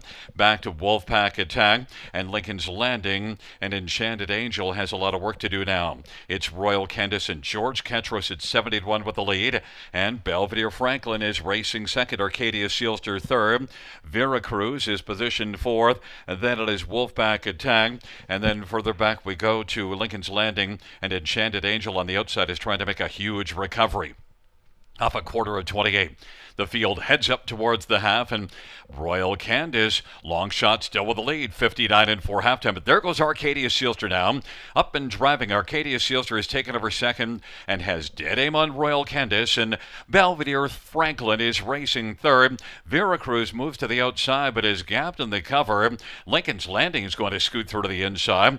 Wolfpack Attack and Enchanted Angel. Royal Candace still has the lead. Royal Candace, Arcadia Silster, as the field races their way towards the top of the stretch, and Belvedere Franklin third. Off-stride Veracruz, and Lincoln's Landing is racing 4th. Arcadia Silster is chipping away at Royal Candace and is only about a head off the lead, but Royal Candace hasn't gone away. Arcadia Silster now is on even terms at the field turns for home.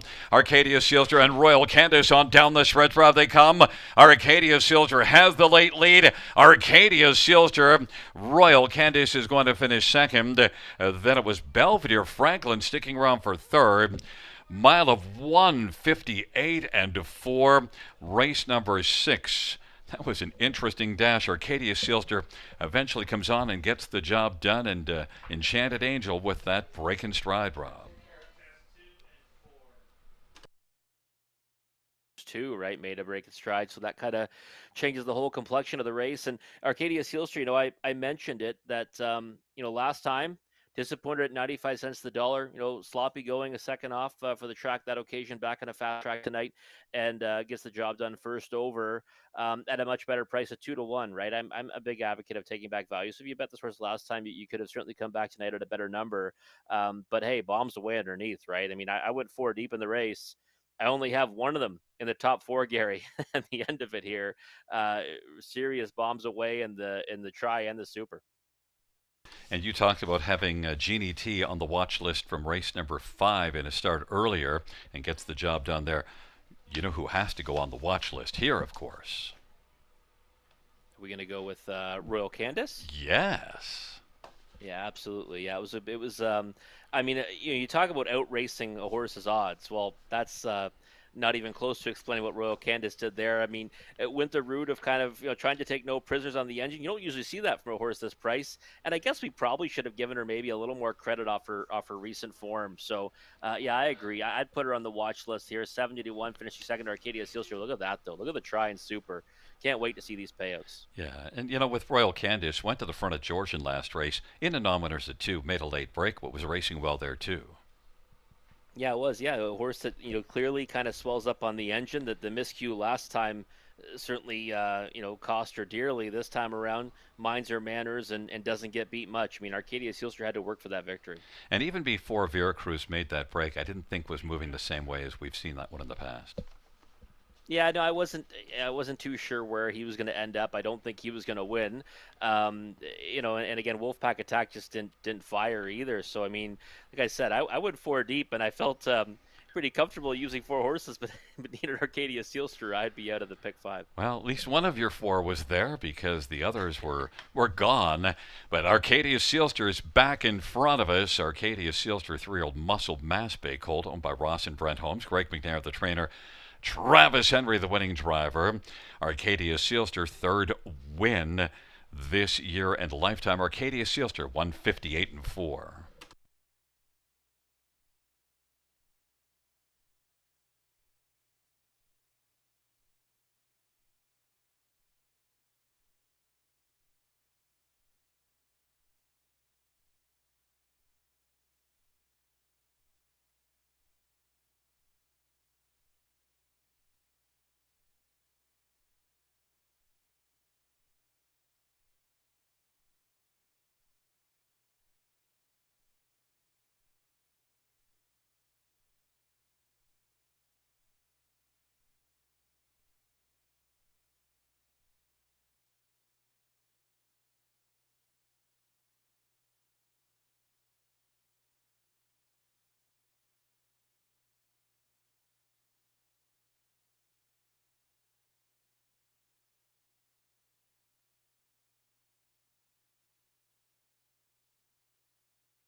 The sixth race payout to Arcadia Sealster is 680, 410, 310.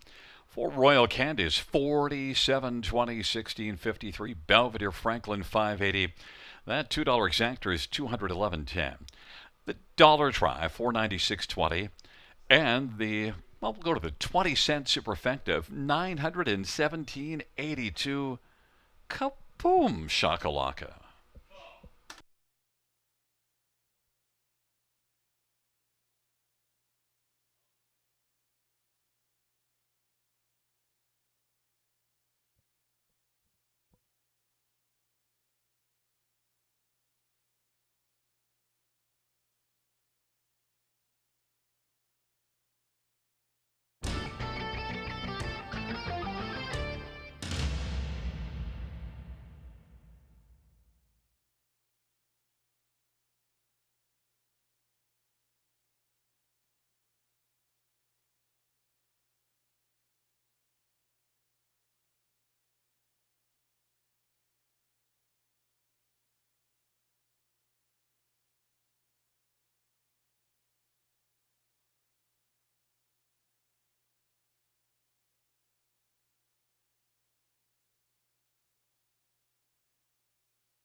The sixth race order finish from the top, 7132654. That's 7132654 on the bottom.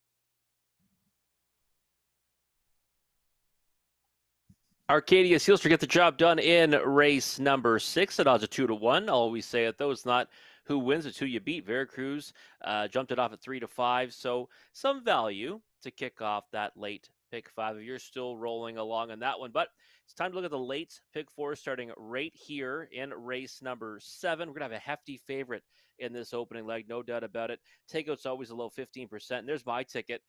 Relatively inexpensive, right? $3.60. Going to keep it pretty cheap here because Valedictorian's one I'm not going to look past in race number 7. Going to be the real hefty favorite come post time, 1-2 right now. We'll likely see this one go down to the shortest price possible once again. And she's just been too good as of late for these types, and I think she triples up, and by all rights should probably be on a bigger win streak. But she had to hook First of an Era for back-to-back efforts in June. 2, 4, and 5 for me in race number 8. Kind of a wide open trotting event in my opinion. There's 6 of them in there. We're going to go 3 deep. 2, 4, and 5 for yours truly. 2, 3, 6 in race number 9. Love those legs. The one to beat in there, but has had a habit of making miscues, getting away from top OSS competition in the 3-year-old filly division on the trot. But I just thought, yes, the one to beat, but maybe you want to use others just in case, she ever jumps it off. 2, 3, and 6 for me. I'm intrigued by some changes to Ancient Wall, equipment changes, shoe change.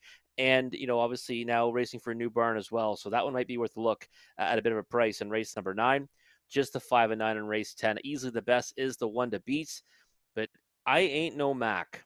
Value player for me from the trailing post. Thought he raced pretty well, all things considered, off the bench off a real long layoff July the 10th. And I think we might see that one take a step forward in the finale. $3.60. The cost of my ticket for a 20-cent wager.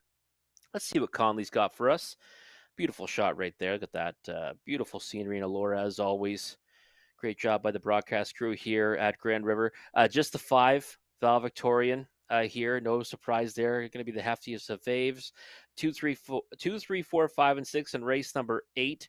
So using all but one in that dash. Just the 2 in race number 9. That's love those legs. And again, I understand it completely, the one to beat, but I just thought, maybe if she ever jumps it off, then you might want to have others in there. 1, 5, and 7 in the finale. Bolting home, and Speak of War, nice additions to the ticket.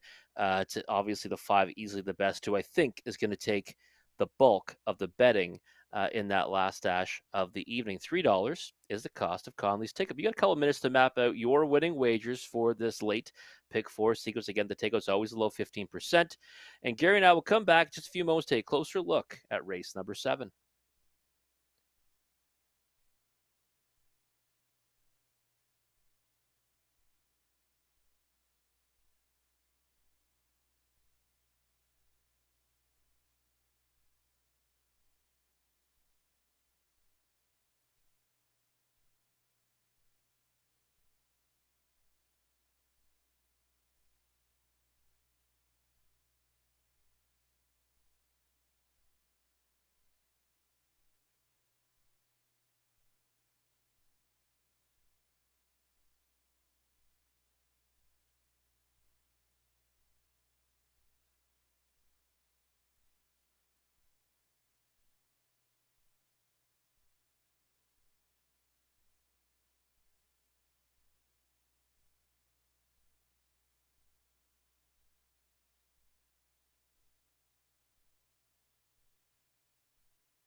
Field 4, race number 7 on parade.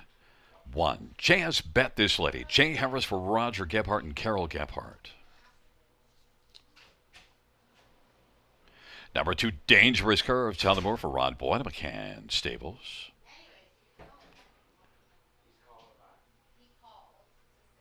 3, Series Sealster. Daryl Thiessen for Ben Wallace and Wallace Standardbreds and Terry Krawick. And 4, Lady Smith. Brett McDonough for Richard Bro and Michelle Legacy. 5 is Val Victoria and Travis Cullen for Jody Cullen in the A1 stable.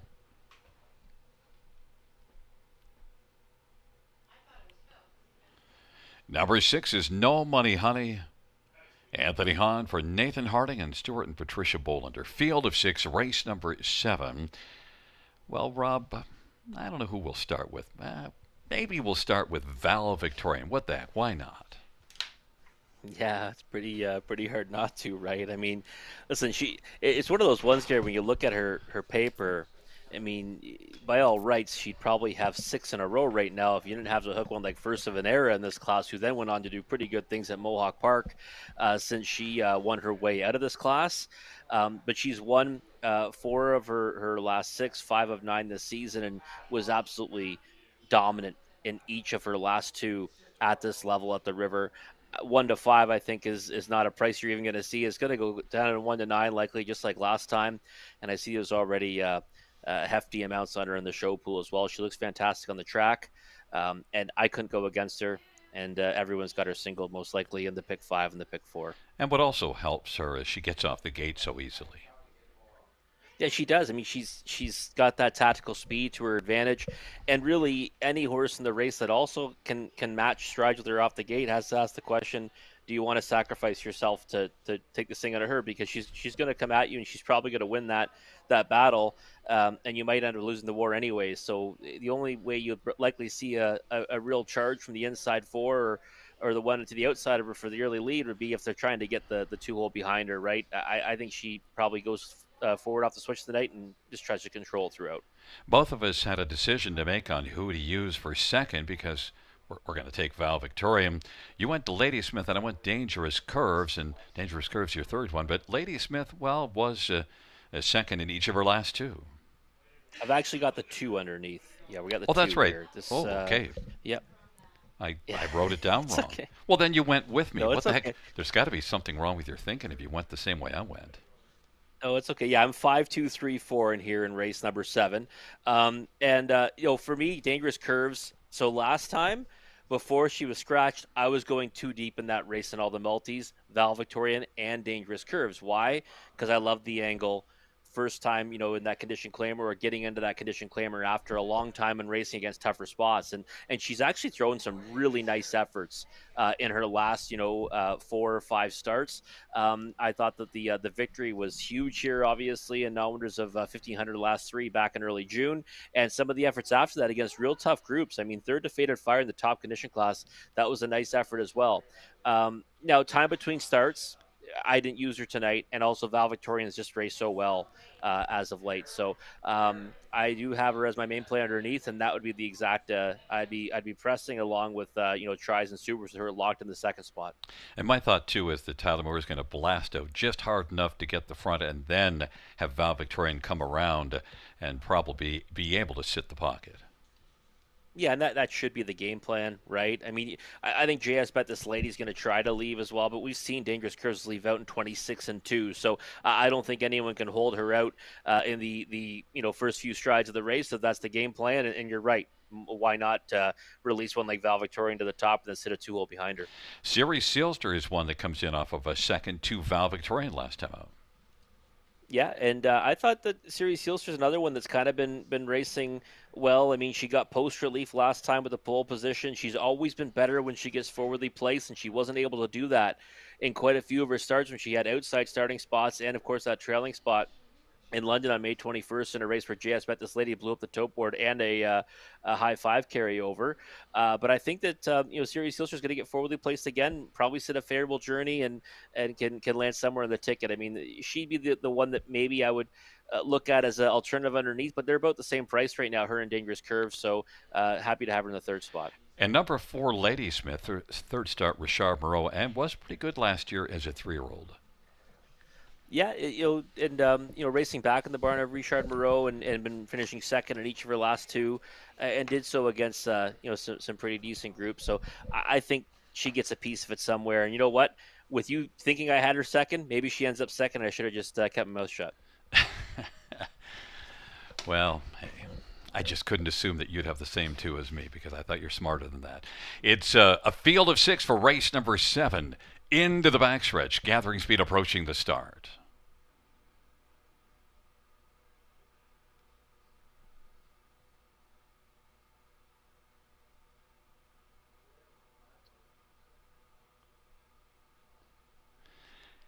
And they're at the start, and they're off. And it is Ladysmith who's going to blast out. Ladysmith, Val Victorian, JS Bet This Lady. Dangerous Curves is fourth away. Then Siri Sealster, No Money Honey is trailing. Ladysmith with the lead, now looking for Val Victorian to come on. Val Victorian on the outside as Brett McDonald's got a strong hold on Ladysmith as looking for the pocket position. Val Victorian is going to clear to the front. Ladysmith second. JS Bet This Lady third. Dangerous Curves is fourth. Then Siri Sealster and No Money Honey. And it is Val Victorian, Ladysmith with the pocket position as they work their way on up towards the half, and JS Bet This Lady is racing on the inside third. Dangerous Curves is fourth, and then Siri Sealster and No Money Honey. They work their way on into the backstretch. Val Victorian, Ladysmith, JS Bet This Lady, Dangerous Curves, and Siri Sealster and No Money Honey. Of a 27-2 opening quarter, half 57, a 29-3 second panel for Val Victorian, 1-9 on the board. Ladysmith racing second. There goes JS Bet This Lady now to the outside and is coming alongside Ladysmith. That pair both is 2.5 lengths off the lead. Dangerous Curves is racing fourth and is in the 2 wide path. Is scooting through to the inside is Siri Sealster and then No Money Honey. And they work their way towards the top of the stretch. Val Victorian is getting away a bit. Ladysmith is trying to hold on to second. Siri Sealster has grabbed third. JS Bet This Lady, Dangerous Curves, and No Money Honey. The field turns for home. Val Victorian and Ladysmith as they come on down the stretch drive. And Siri Sealster, Val Victorian is going to romp again this weekend, win it off that 3/4 of 124 and 4 wins in 53 and 1. And then it was Ladysmith, No Money Honey, and Siri Sealster, 153 and 1 for Val Victorian. Much the best as expected, Rob. Shot and gone with the way you thought I had gone, or maybe I should have gone with Ladysmith second. But no, Val Victorian just proves to be too much for them, right? I mean, she's been so darn good, at this level and even other spots. Now winners of 2, now winners of 3 at other venues, and just keeps on racking up the wins for Team Cullen. And that tactical speed, right, makes it all that much easier for her to go out there and do her thing. She can blast off the wings of the gate, but she can also come home strongly too. So that's a dangerous racehorse, and that's what she is right now, just racking up the wins, and that's 3 in a row. But like I said, the streak could have been a lot more than that if not hooking the legs of First of an Air in 2 of those races in June. Of course, we thought the key was who was going to get the pocket, and Dangerous Curves didn't get off the gate the way we expected, but it was Ladysmith. And of course, you can see Brett McDonald immediately taking hold and saying, no, come on, Travis, let's go. Yeah, no, and that's the key, right? And usually there's more of a kind of a cavalry charge for that spot, and I fully expected that tonight. But I guess Ladysmith just had the snap off the gate to kind of get ahead of her rivals, and then, like you said, more than happy to release one like Val Victorian. That you're going to get led to the promised land. There's going to be a pretty big gap this time on the turn for home and in the stretch, but still assured the second spot for Ladysmith, and did so at 16-1, but obviously with inflated odds at 1-9 on Val Victorian. Yeah, and Dangerous Curves had some problems just at the start, and then also ran into some road trouble a little later in the mile. Yeah, and she's off a bit of time, right? So I wouldn't hold it against her too much. I think we'll probably come back to her if she comes back in this class and Valedictorian's not there, or if she is, then she'll be the main player underneath again. Not too concerned about it. But Siri Sealster, another horse that just kind of maintains her position, right? She races really well at this kind of level, and I mean would probably fare a lot better if she didn't have to look at a juggernaut like Valedictorian. Well, we are looking at Val Victorian in front of us, 1 to 9 on the board, and back in front of us, as expected. 4-year-old Real Desire, a brown mare by A1 Stable of Dundas. Jody Cullen, the trainer. Travis Cullen, the winning driver. 6 wins and 10 starts this year. 10 wins lifetime. Val Victorian, 150, 3-1.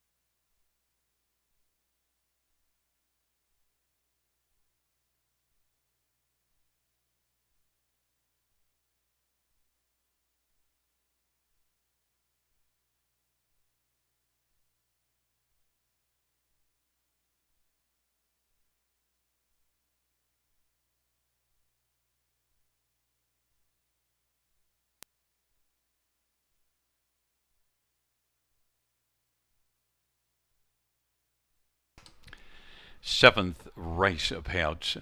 5, Val Victorian, 210, 210, 210 for Ladysmith, 450, 333. Siri Silster, $4. $2 Exactra, $10.90. Dollar Try, $17.85. Dollar Super, $70.50.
Seventh race order finish from the top. 653214. That's 653214.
Field for race number 8 on parade. 1, Century Isaiah. Ron Waples Jr. drives, drains for Dr. Sheila Atmore, and Ron shares in ownership.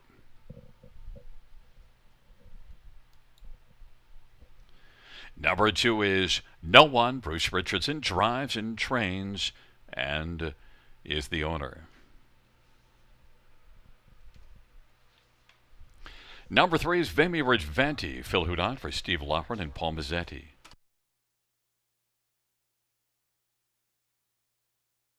Four is Radical Legacy. Travis Cullen for Greg McNair and Ross and Brent Holmes.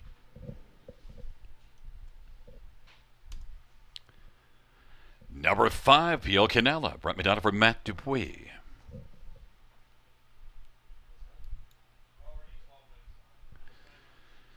Number 6, Lockdown Romeo. Travis Henry for John Holding and Morley Bosworth. Field of 6, race number 8. Let's get a look at this field. Number 5, Pio Canella, is one that's been showing consistently good efforts here. And you went to this one on top, and you get a wee bit of a price at 3-1 over the heavily favored Radical Legacy, Rob. For me, is one that I thought's been racing really well as of late. On the board finishes in 4 of his last 5, and the only one that he missed the board, he actually finished a solid 4th over that span. Looks really good on the track right now. Pretty fired up out there for Brett McDonald. And last time out was a good second to Wallinack. That rival had won 2 in a row in here, second and third. Behind that winner in each of his last 2, and was a strong winner before that when he took significant support on the odds board. So I think we're going to see a lot more support come for Pio Canella. I'd be surprised if we see anything higher than 2-1, to be perfectly honest. And I have really liked what Pio Canella has been doing, but I did go to Radical Legacy on top. You do have to kind of look at that last race a little closer. That break is an interference break. Yeah, it is, and that's at the OSS grassroots level, right? And she's transitioned to face tougher this year. She was an absolute killer in the Prospect Series last season, and we saw her, win the final of that event with Travis Cullen aboard here at Grand River on our closing nights last September.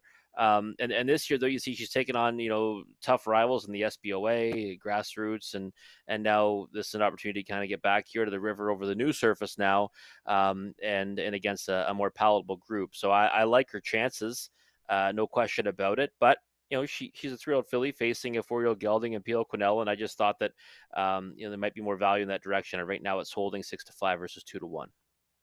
And number 2, No One. Bruce Richardson driving and training and owning this one as well. You know who shares an ownership with Bruce Richardson? No One. How about the 2 in here? I like that. Yeah, I like that. No One. He does it all with this horse, Bruce.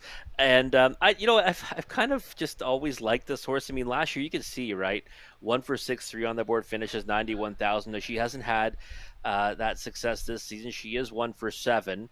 She beat up on a non-winners of 2 group at Flamborough Downs. Since then, though, just hasn't been able to do much.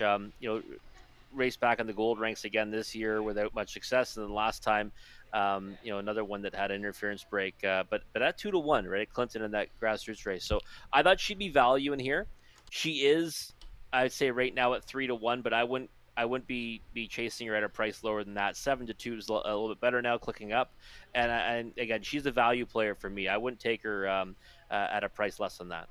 Number 3, Vimy Ridge Venti, last out at Georgian. Well, needed a flat line first order of business and got that. We saw this one beat a non-winners of 2 here pretty handily. This is a little tougher spot, though. It is, yeah. It's up to numbers of 3 now, and that victory. What I liked about it is that this is a horse that he made breaks kind of throughout his career, like early on, especially. He's been staying flat a lot more often as of late, but he's always kind of been like that one move type of horse. And I thought that Phil Houdon did a great job on that occasion to kind of just utilize that one brush, and then he opened up and he won with ease, kind of in that numbers of 2 spot. Since then, recovered from a break to be 3rd at that level, and then was a decent 4th, like you said, when he needed a flat line last time at Georgian Downs. So I don't think that he's without a chance against this group. Another 4-year-old against some younger horses, and the 2 fillies that are taking support. And 8-1, you can convince me he's worth a flyer at that price, because I don't think he's out of his element in here. But I don't think he wins this race with incredible frequency. Well, we both. You're on Pio Canella, I should say. I'm on Radical Legacy, so we'll see how it goes. But the price has come a little bit closer now, as you anticipated. It is Century Isaiah, No One on the inside. In the center of Vimy Ridge Venti, Radical Legacy to the outside, Pio Canella. And Lockdown Romeo, field of 6. It's race number 8. Half dozen trotters for the 8th dash on a wonderful Wednesday night at the river. They're gathered in behind the gate and into the backstretch, approaching the start.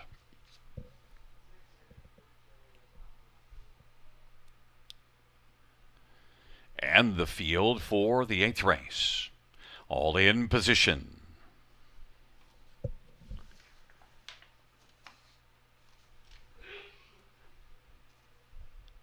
They're at the start of the rough. Radical Legacy, Pio Canella. And then it is No One on the inside. And Century Isaiah. Then it is back to Pio Canella and Vimy Ridgeventi. Lockdown Romeo's trailing the field. No One on the inside wants the lead.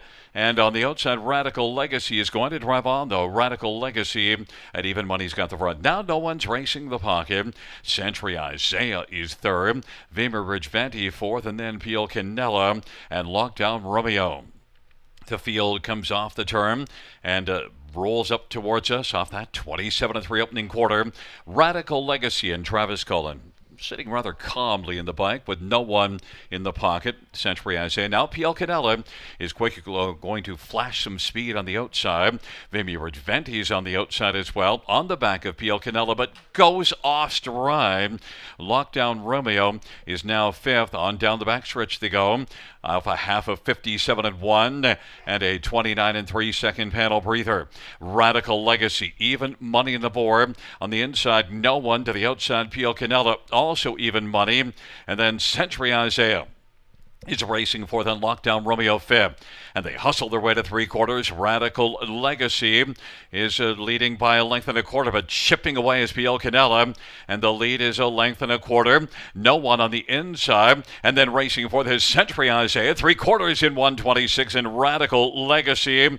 And No One. And to the outside, Pio Canella and Century Isaiah. As the field turns for him on down the stretch, where they come. Radical Legacy. No One is looking to dart on into the passing lane, and then going off stride is Pio Canella. It is Radical Legacy and No One. Radical Legacy. No One is going to finish second. Lockdown Romeo third. Century Isaiah fourth. Mile of 157 flat. Radical Legacy gets the win. We had some interesting racing action at the top of the stretch where No One manages to hook up wheels with Pio Canella, and the inquiry sound will go up pertaining to that. But the winner is clear, and it was the Radical Legacy, Rob.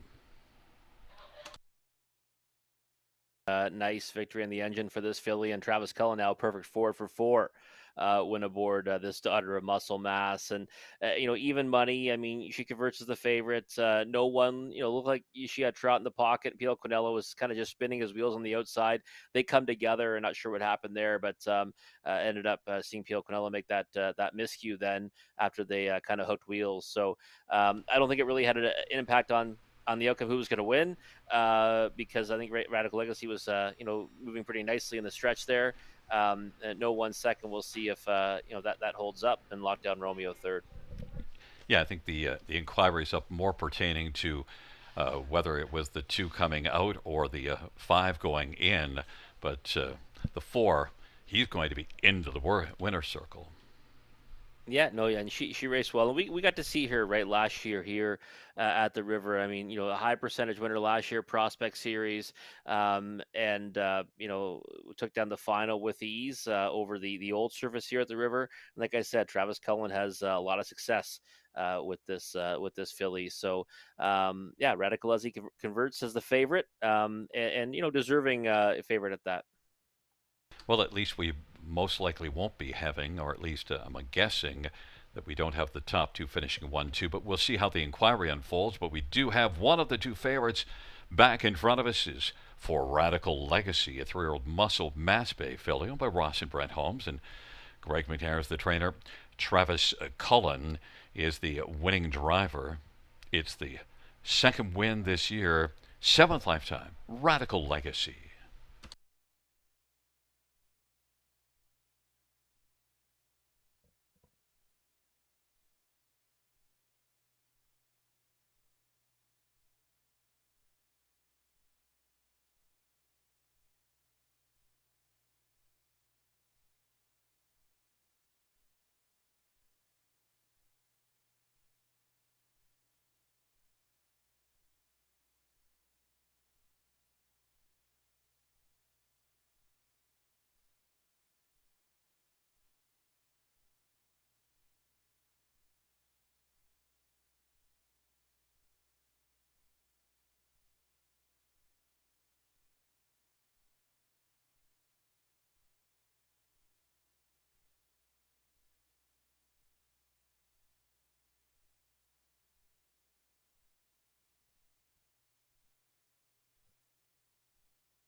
Fans, as it pertains to the inquiry, the judges ruling that number 5, PL Canella, did bear in on to no one and then broke stride. So the top 4 on the board will stand. Did hook wheels also with number 2, no one.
Eighth race pounds for Radical Legacy for 33.20 and 250.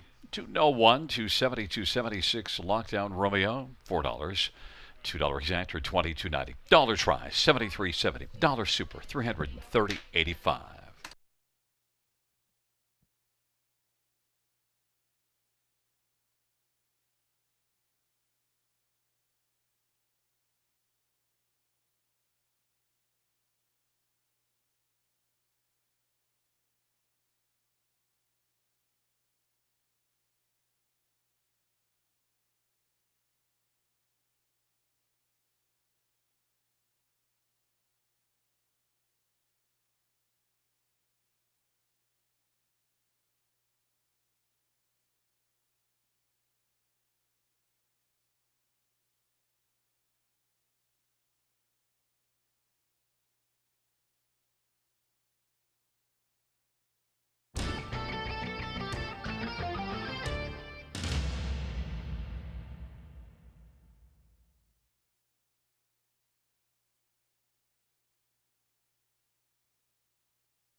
Eighth race. Order of finish from the top, 425163. That's 425163 on the bottom.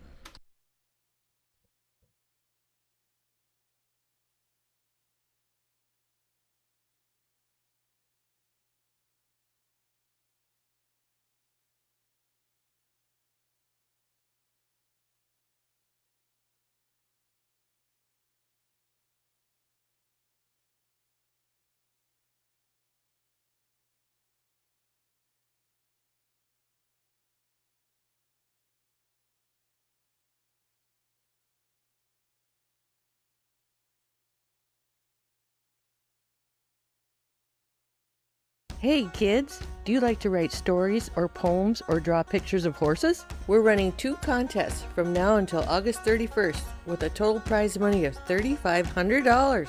For the Youth Literary Derby, Ontario students in grades 3 to 8 can submit either a short story or a poem with standardbred theme. Poems and stories are judged separately. If you like to draw, then the Youth Art Derby might be for you.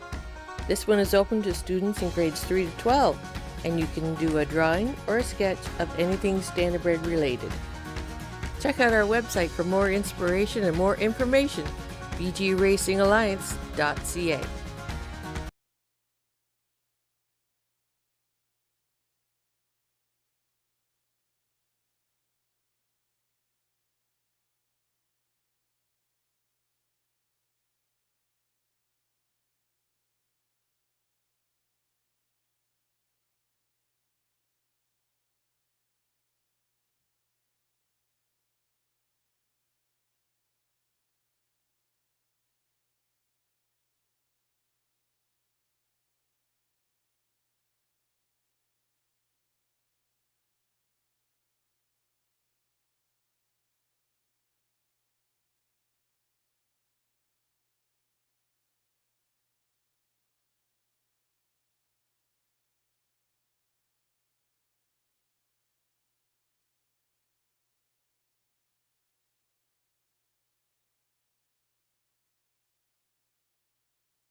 Field for the 9th race on parade. 1, Pajamas Optional. Jeffrey O'Brien drives and trains and is the owner. Number 2, Love Those Legs. Anthony Hunt for Luke Bland. Determination Stable.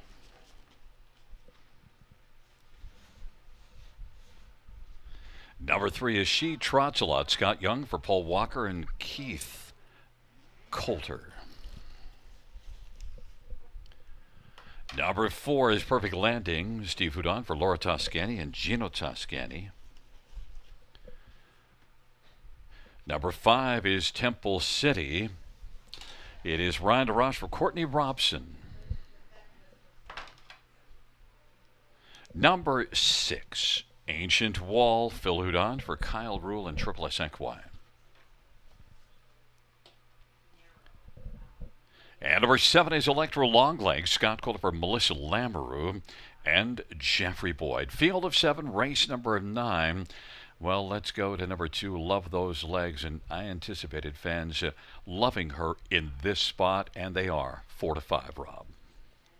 Yeah, I mean it's hard to really to not like what you see, right? I mean, she's been racing in the SBOA, and then she was second in the grassroots. Since then, made a break in the golds, and that was the new the mid-season final last time for her, where she finished fifth, got a small piece of that $150,000 pie. And I mean, you go back to that non-winners of one race, she wins with ease. And now she comes to the river here in a spot that looks like one she should get the job done in, but she's made miscues, right? And she's stayed flat in 2 of her last 3 since putting the trotting hobbles back on. But I still kind of have my reservations about how she's going to, take to this surface, and that's why I didn't go alone with her. Now, she's even money right now. I think we expect a shorter price come post time. And, I'd probably keep an eye on her, going to the gate, make sure she's minding her manners because it might be an opportunity to grab someone else at a bigger price. And number 3, she trots a lot. Well, 7-1, there's your bigger price. But I see that break at Kawartha, but was certainly fine at Georgia Downs last time out. Yeah, she's a horse that's been doing good things, right? Hit the board in 6 of her 8 tries this season. The victories were good ones. I mean, the win here was a good one, getting up by a head in the class below this. Did make that break in the Prospect Series 2 back at Kawartha, but like you said, came back and finished a decent third at Georgia. And since then, you get Scott Young aboard this time too, right? After trainer Paul Walker's been aboard in recent efforts, so I think she's the intriguing option here. And 9-2 versus even money. I mean, me, I'm not going to bet a horse to win at that short of a price at even money. So I'd likely be going to She Trots a lot for a win ticket, and maybe even playing her other spots in the exotics and hoping for some prices underneath. But your next one, Ancient Wall, makes some equipment changes, adds a screen, and then one of your favorite changes, flip-flops to steel up front, getting rid of those flip-flops, and second start of the year.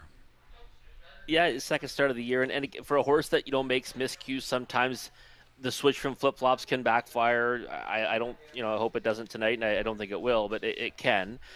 Ancient Wall's one I've always kind of liked. I mean, last year 2 for 8, made that break in stride debut this season, July 3rd for Tim Trueco. Now moves to the barn of Kyle Rule. Like you said, equipment changes, shoe change. You get Phil Hood on a board, and this is a horse that I think, by all rights, should have a big chance in here. But the key is he's got to stay on his gate, and he's had trouble doing that as well. So 7-2 with changes and maybe a reason to take a step forward, I think is a decent price. But I still think I'd go with She Trots a lot at the current odds right now at 9-2. And you're third and fourth ones, both coming in off breaks, Ancient Wall and Electro Longlegs. I didn't use either one of those two in my third spot. I think Pajamas Optional has a better chance, and that's the naked truth. 6-1, but 7 Electro Longlegs off a break. Yeah, well, we were both fond of this one last time, right? Because raced so well 2 back to be second, shook loose late, second to Dominion Day, and then last time just could not stay on the trot. So outside of the gate this time around, does have tactical speed, can race from off the pace as well. I've seen him do that. So he's versatile. Key has to stay on his gate as well. Many misbehaviors in here, Gary, from top to bottom. But you're right. The one that actually has shown consistency in staying on the trot is Pajamas Optional with that pole position. And this is one that has shown many times can just plug in for a decent trip, kind of hide it along the pylons, and then pick out a big piece of it. Just 1 for 17 this season, but hit the board in 8 of those efforts. Well, I'm glad to see as you flesh out your thoughts on Pajamas Optional, you can see why I think that one from the inside could get on the ticket. It is a field of 9, Pajamas Optional. Love those legs with She Trots a lot. The center, Perfect Landing, Temple City, the outside, Ancient Wall, and Electro Longlegs. Field of 7, the 9th race on a Wednesday night at the river, and it is post time. .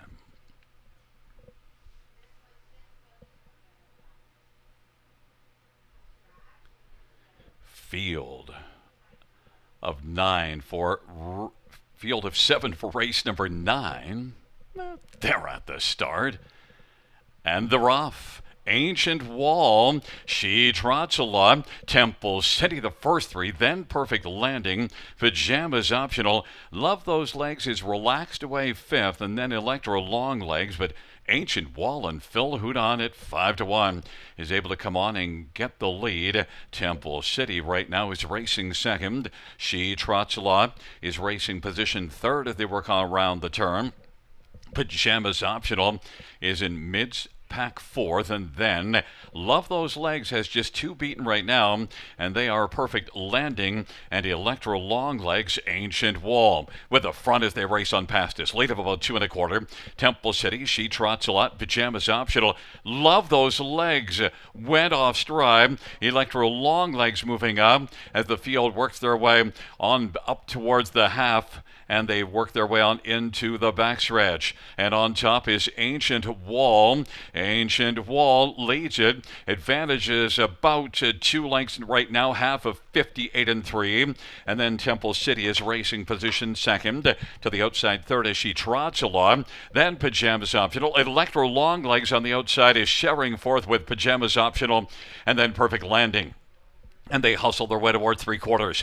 Ancient Wall still has the front. She Trots a Lot is racing second. Electro Long Legs now has moved up and has those legs third. Then Temple City. Then Pajamas Optional and Perfect Landing. Ancient Wall and Phil Houdon was able to grab the early lead in this one and still has the front, but closing a bit as She Trots a Lot. 1:27.4 the 3/4 time. And it is Ancient Wall and Phil Houdon on down the stretch where they come. She Trots a Lot up the inside, but it is Ancient Wall and Phil the Thrill to win it.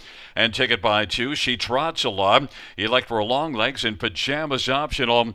157-4. Love Those Legs. 1-5 on the board. Off stride, so the door opens, and Phil Houdon was able to close that door and win here in the 9th race, Robert. Trainer Kyle Rule is we see good things from trotters too, right? For that outfit. So I really thought that obviously with the changes there was some reasons for this horse's stock to rise, especially when I got those change the equipment change of the shoeing change.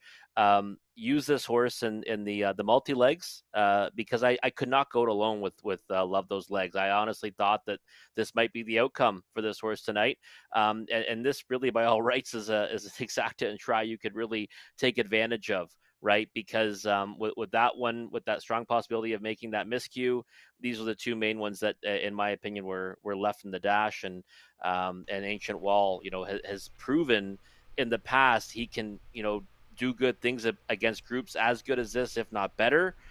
Just got into a habit of making breaks in stride, and now all of a sudden keeps it all together for his new connections. So 5-1, decent price in that one, and 13-1 in She Trots a Lot to me was a monstrous price as well.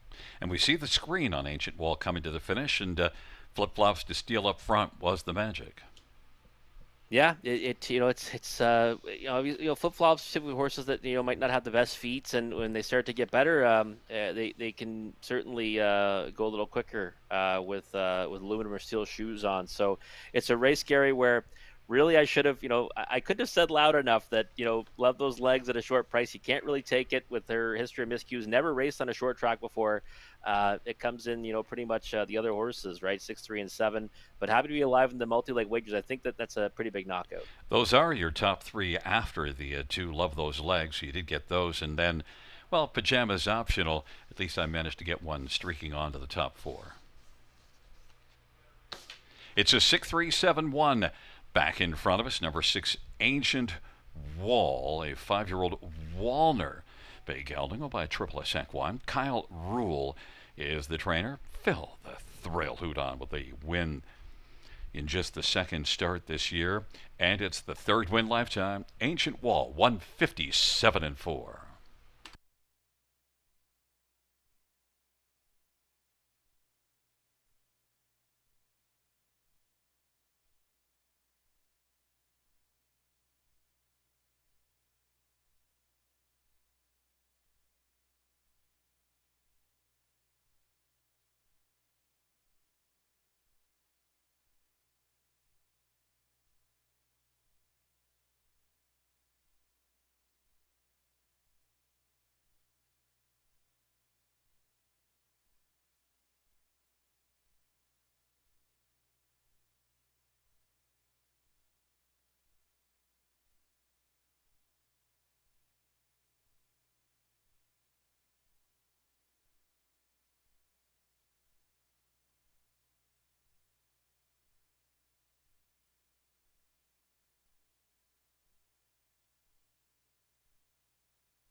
Ninth race payout 6 Ancient Wall, 1260, 670, 580.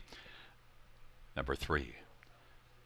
She Trots a Lot, 970 and 510. And 7 Electro Long Leg, 610. $2 exactor, $125. Dollar Try, $331.70. Dollar Super, $721.55.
Ninth race, order of finish from the top. 4726513. That's 4726513 in the bottom.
Field 4, race number 10 on parade. 1, Bolding Home, Brett McDonald for Tim Myers and David O'Macaulay. Number 2, Aladdin du Lac, Semi Filion for Alexandre Roche and Jean LaRoche. Number 3 is Mickey Burke, Ryan DeRoche, Riley Simpson, and Shen Ko.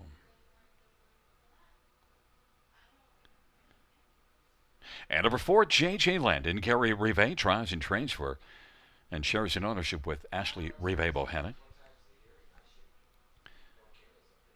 5, Easily the Best, Travis Henry for Matt Dupuy and Rick Heeman.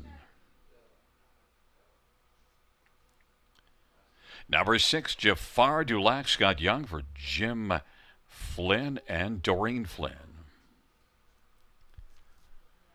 Number 7, Speak of War, Daryl Thiessen for Lindsay Kerr. The owner is Jeffrey Mayhew and Sergio Vespa and Derek Romano. 8 is Island Attitude, Jay Harris for Chris Haskell, and the owner is Don Schulteis.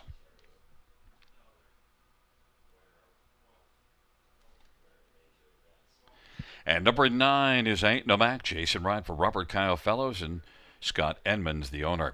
Field of 9, race number 10. Let's get a look at this field. And Rob, I thought the 5 horse in here was appropriately named, even though Ken Middleton and Conley disagree with that assessment. But what say you? We're going to see heavy favoritism come post time. And we're sweating, right? We got the pick 5 alive on Easily the Best and I Ain't No Mac, as well as the pick 4. But the pick 5, $95.11 for 20 cents. The pick 5 on the 9 Ain't No Mac, $288.53, and that's the second choice. So you see the big discrepancy there between that, and Easily the Best looks fantastic on the track right now. Went an unbelievable mile last time. I mean, that was a huge effort to only get beat a neck. I mean, deserved a better fate than finishing third. There's no question about it after, kind of being overland for the entire trip. First over a long way.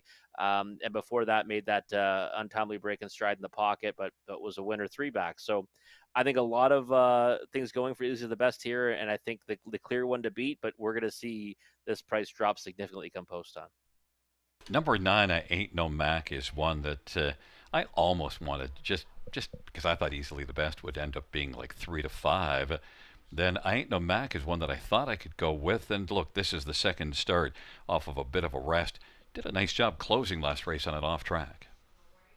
Yeah, I thought it was a good effort all in all, because tried to go forward off the gates, kind of got limbed out for a bit before getting to the pylons, and then I thought had pace at the end of the mile as well. Finished 5th, but only got beat, just under 2 lengths, and not too far away from Porter's Man, who was the winner on the engine. And listen, I was already a fan of the horse. Now I'm a bigger fan of the horse because of what he's paying in both the pick 5 and the pick 4. I mean, incredible payout of $288 for 20 cents. We've had only the highest price was $12. We had 2 favorites, but I always say it's not, who wins, it's who you get beat. And Ancient Wall was a much bigger knockout than that 5-1 price. There's no question about it. So I Ain't No Mac. I think that he's in with a big chance. I wish his nose was on gates, but he's the type of horse that might benefit from kind of getting that following journey. And if he ever, can grab onto a helmet, I think he could be right there at the wire. 9-2 right now. Obviously, about the price I expected on him. But boy, like I said, that's a big number in the multi-leg wagers on him. I ended up using the 1 Bolting Home ahead of the 9 after looking closer, and decided that maybe Brett McDonald can be the trip horse here, maybe sitting the pocket behind Easily the Best, who I expect to make the lead. Yeah, and I always talk about taking back value. And another prime example right here, Bolting Home. We said last time the way the race kind of panned out just didn't work out for his chances. Sloppy going versus now a fast track again. Real good second 2 starts ago. 60 cents to the dollar last time. You're getting 5-1 tonight. If you bet him last time, you have to come back to him tonight. No choice, because it's just such a big move value-wise. So I like Bolting Home's chances. Obviously, don't have him in the multi-leg wagers, but I think he's definitely going to be a part of this high 5. Number 2, Aladdin du Lac, was 23-1 last time out and is now 9-2, but certainly wasn't lacking late in the mile. No, it wasn't lacking at all, and got interfered with the start before finishing fifth. Obviously, I kind of worked out probably one of the better journeys in that dash last time, but has every right to do it again. Tactical speed, post two, likely gets forwardly placed again. You got to swallow now 9-2 on the board versus 23-1 last time. So I think he can be in the mix throughout, and one you can't leave off your high five tickets. Number 7, Speak of War, is kind of tough to leave off the top 4, but we both did it. But Speak of War, outside post, will that fit at all? I think, I think Speak of War right now is an overlay. I wasn't sure what to do with them. I mean, I watch Sarnia, every Saturday night. This horse has won 2 in a row there and actually beat right about now a horse I'm very fond of. That was a winner of the Mark Austin Memorial at Dresden. And that one came back to win last time out there in Sarnia. So, 11-1, I think is a pretty decent price on Speak of War. I just didn't know how he fits in with this group, so I put him on the bottom end of the high five. Would not be surprised to see if he outruns that. And after those 2 wins, 1 and 2 races back, the third and fourth lines, he closes from well out of it to finish third, so he can race from off the pace. It's Bolding Home, Aladdin Dulac, and Mickey Burke on the inside. J.J. Landon, easily the best. In the center of the outside, Jafar Dulac, and Speak of War, Island Attitude, and the second tier, Ain't No Mac. It's a field of 9. It's race number 10. They're heading towards the start.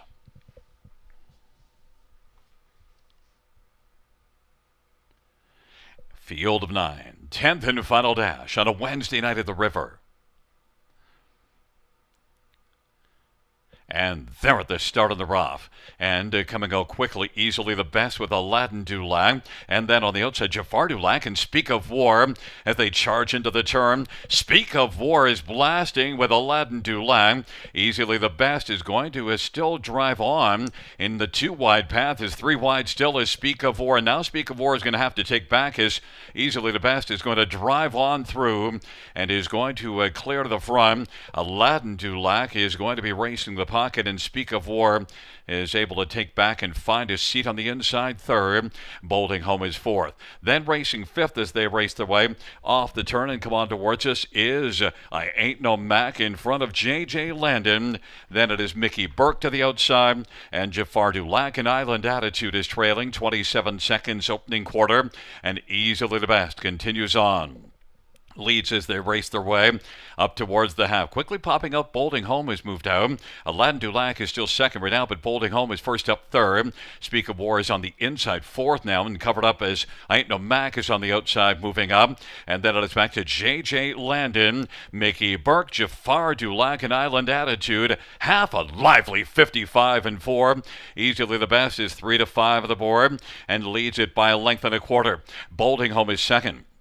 Aladdin Dulac is racing third. Then I Ain't No Mac and Speak of War on the inside. Speak of War is driving through to the inside and backing away Bolding Home. Speak of War is sharing third with on the outside I Ain't No Mac. 3/4, 124-3 strong fractions, and popping out comes Aladdin Dulac. It's easily the best in Aladdin Dulac and I Ain't No Mac, and then on the inside Speak of War on down the stretch where they come. Easily the best is trying to hold off Aladdin Dulac. Aladdin Dulac now has the lead. Aladdin Dulac and I Ain't No Mac. Aladdin Dulac, I Ain't No Mac. Easily the best in Jafar Dulac. Aladdin Dulac, well, wasn't lacking at the finish last time out to finish second, and certainly not lacking here because got the job done at 8-1, Rob, to round out the evening. Yeah, it rounds out the evening, and you know what? There's some big payouts here. Unfortunately, busted up. Our pick 5 and our pick 4 wager, Gary. Second and third, kind of heartbreaking, right? I know Mac would have been a monster number at $288 for 20 cents. But same win price as that horse is Aladdin Dulac. He's paying $903. So congrats if you've got that ticket. Real big payout, all things considering. You know what? I kind of knocked this horse saying, kind of got the favorable trip last time, the best trip of the race. Well, guess what happened again this time, Gary? Best trip of the race again. 2-hole trip. It gets worked out. Perfect pocket trip, and you know what? That's why it was so important for him to push out so hard. He stacked them up 3 wide early, but he ended up getting the spot he wanted, right? Released the heavy favorite to the lead, and then attacked that one in the stretch. So Sam Fillion, a masterful job there to ensure he got that pocket trip. and he ends up closing out the night a winner at 8-1 on Aladdin Dulac. Yeah, and Speak of War probably softened up easily the best heading around the turn because Travis had to work a little too hard and then also couldn't pick up a second panel breather. Yeah, no doubt. I mean, that's kind of the icing on the cake for Aladdin Dulac, right? You not only maintain your position, but you stretch out a couple of horses that might be, horses that you got to deal with later on. He then released these are the best, but took the starch out of him, no doubt, and then got every bit of that pocket trip, and it showed in the stretch. But I ain't no Mac. Big time step forward to be second there. I mean, ended up kind of getting backed up by his cover on the far turn, and still came on for a strong second. Would have loved to see him win, but he still raced well in defeat. And with Jafar Dulac at 50-1, also making the ticket. It's going to be a nice high five, Rob. You know what? I'd love. We got to pull the numbers on these average high five payouts, right? Because they've been fantastic all meet, and it just seems like every time we're looking at a high five board, the results, Gary, we see a 3 to 5 kind of getting beat somewhere, second or third, and big prices all around them. Yeah, they're winning other races, but they just don't seem to manage to score in the high five, something to keep an eye on. And back in front of us is the winner of race number 10. It's number 2, Aladdin Dulac. Sammy Fillion is the winning driver, 5-year-old Sunshine Beach Bay gelding, owned by Jean LaRoche and trained by Alexandre LaRoche. First win this year. 4th lifetime, Aladdin Dulac, 154-3.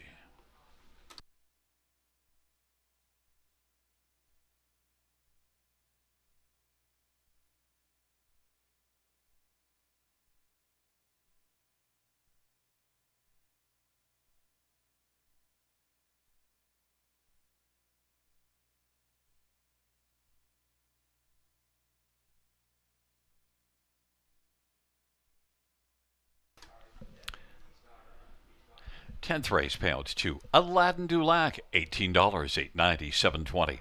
9, Ain't No Mac, $9.83, $55, easily the best, $3.70. $2 exactor, $171.20. Dollar try, $299.65. Double of 6 and 2, $88.40.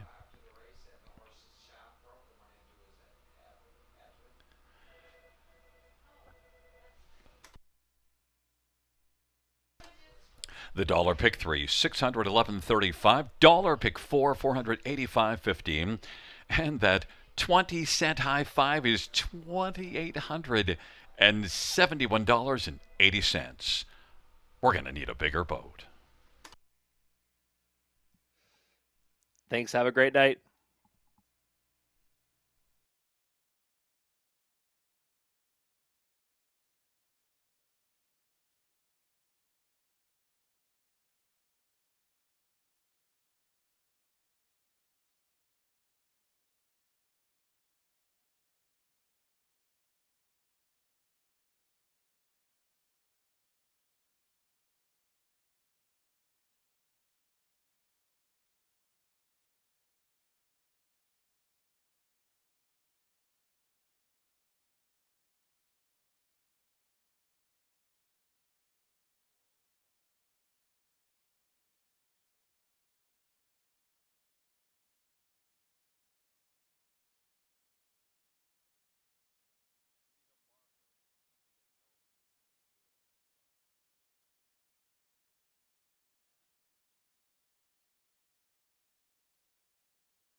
Tenth race order finish from the top is an 817-934-562. That's 817-934-562 on the bottom. Well, that does conclude the live harness racing program for this Wednesday evening.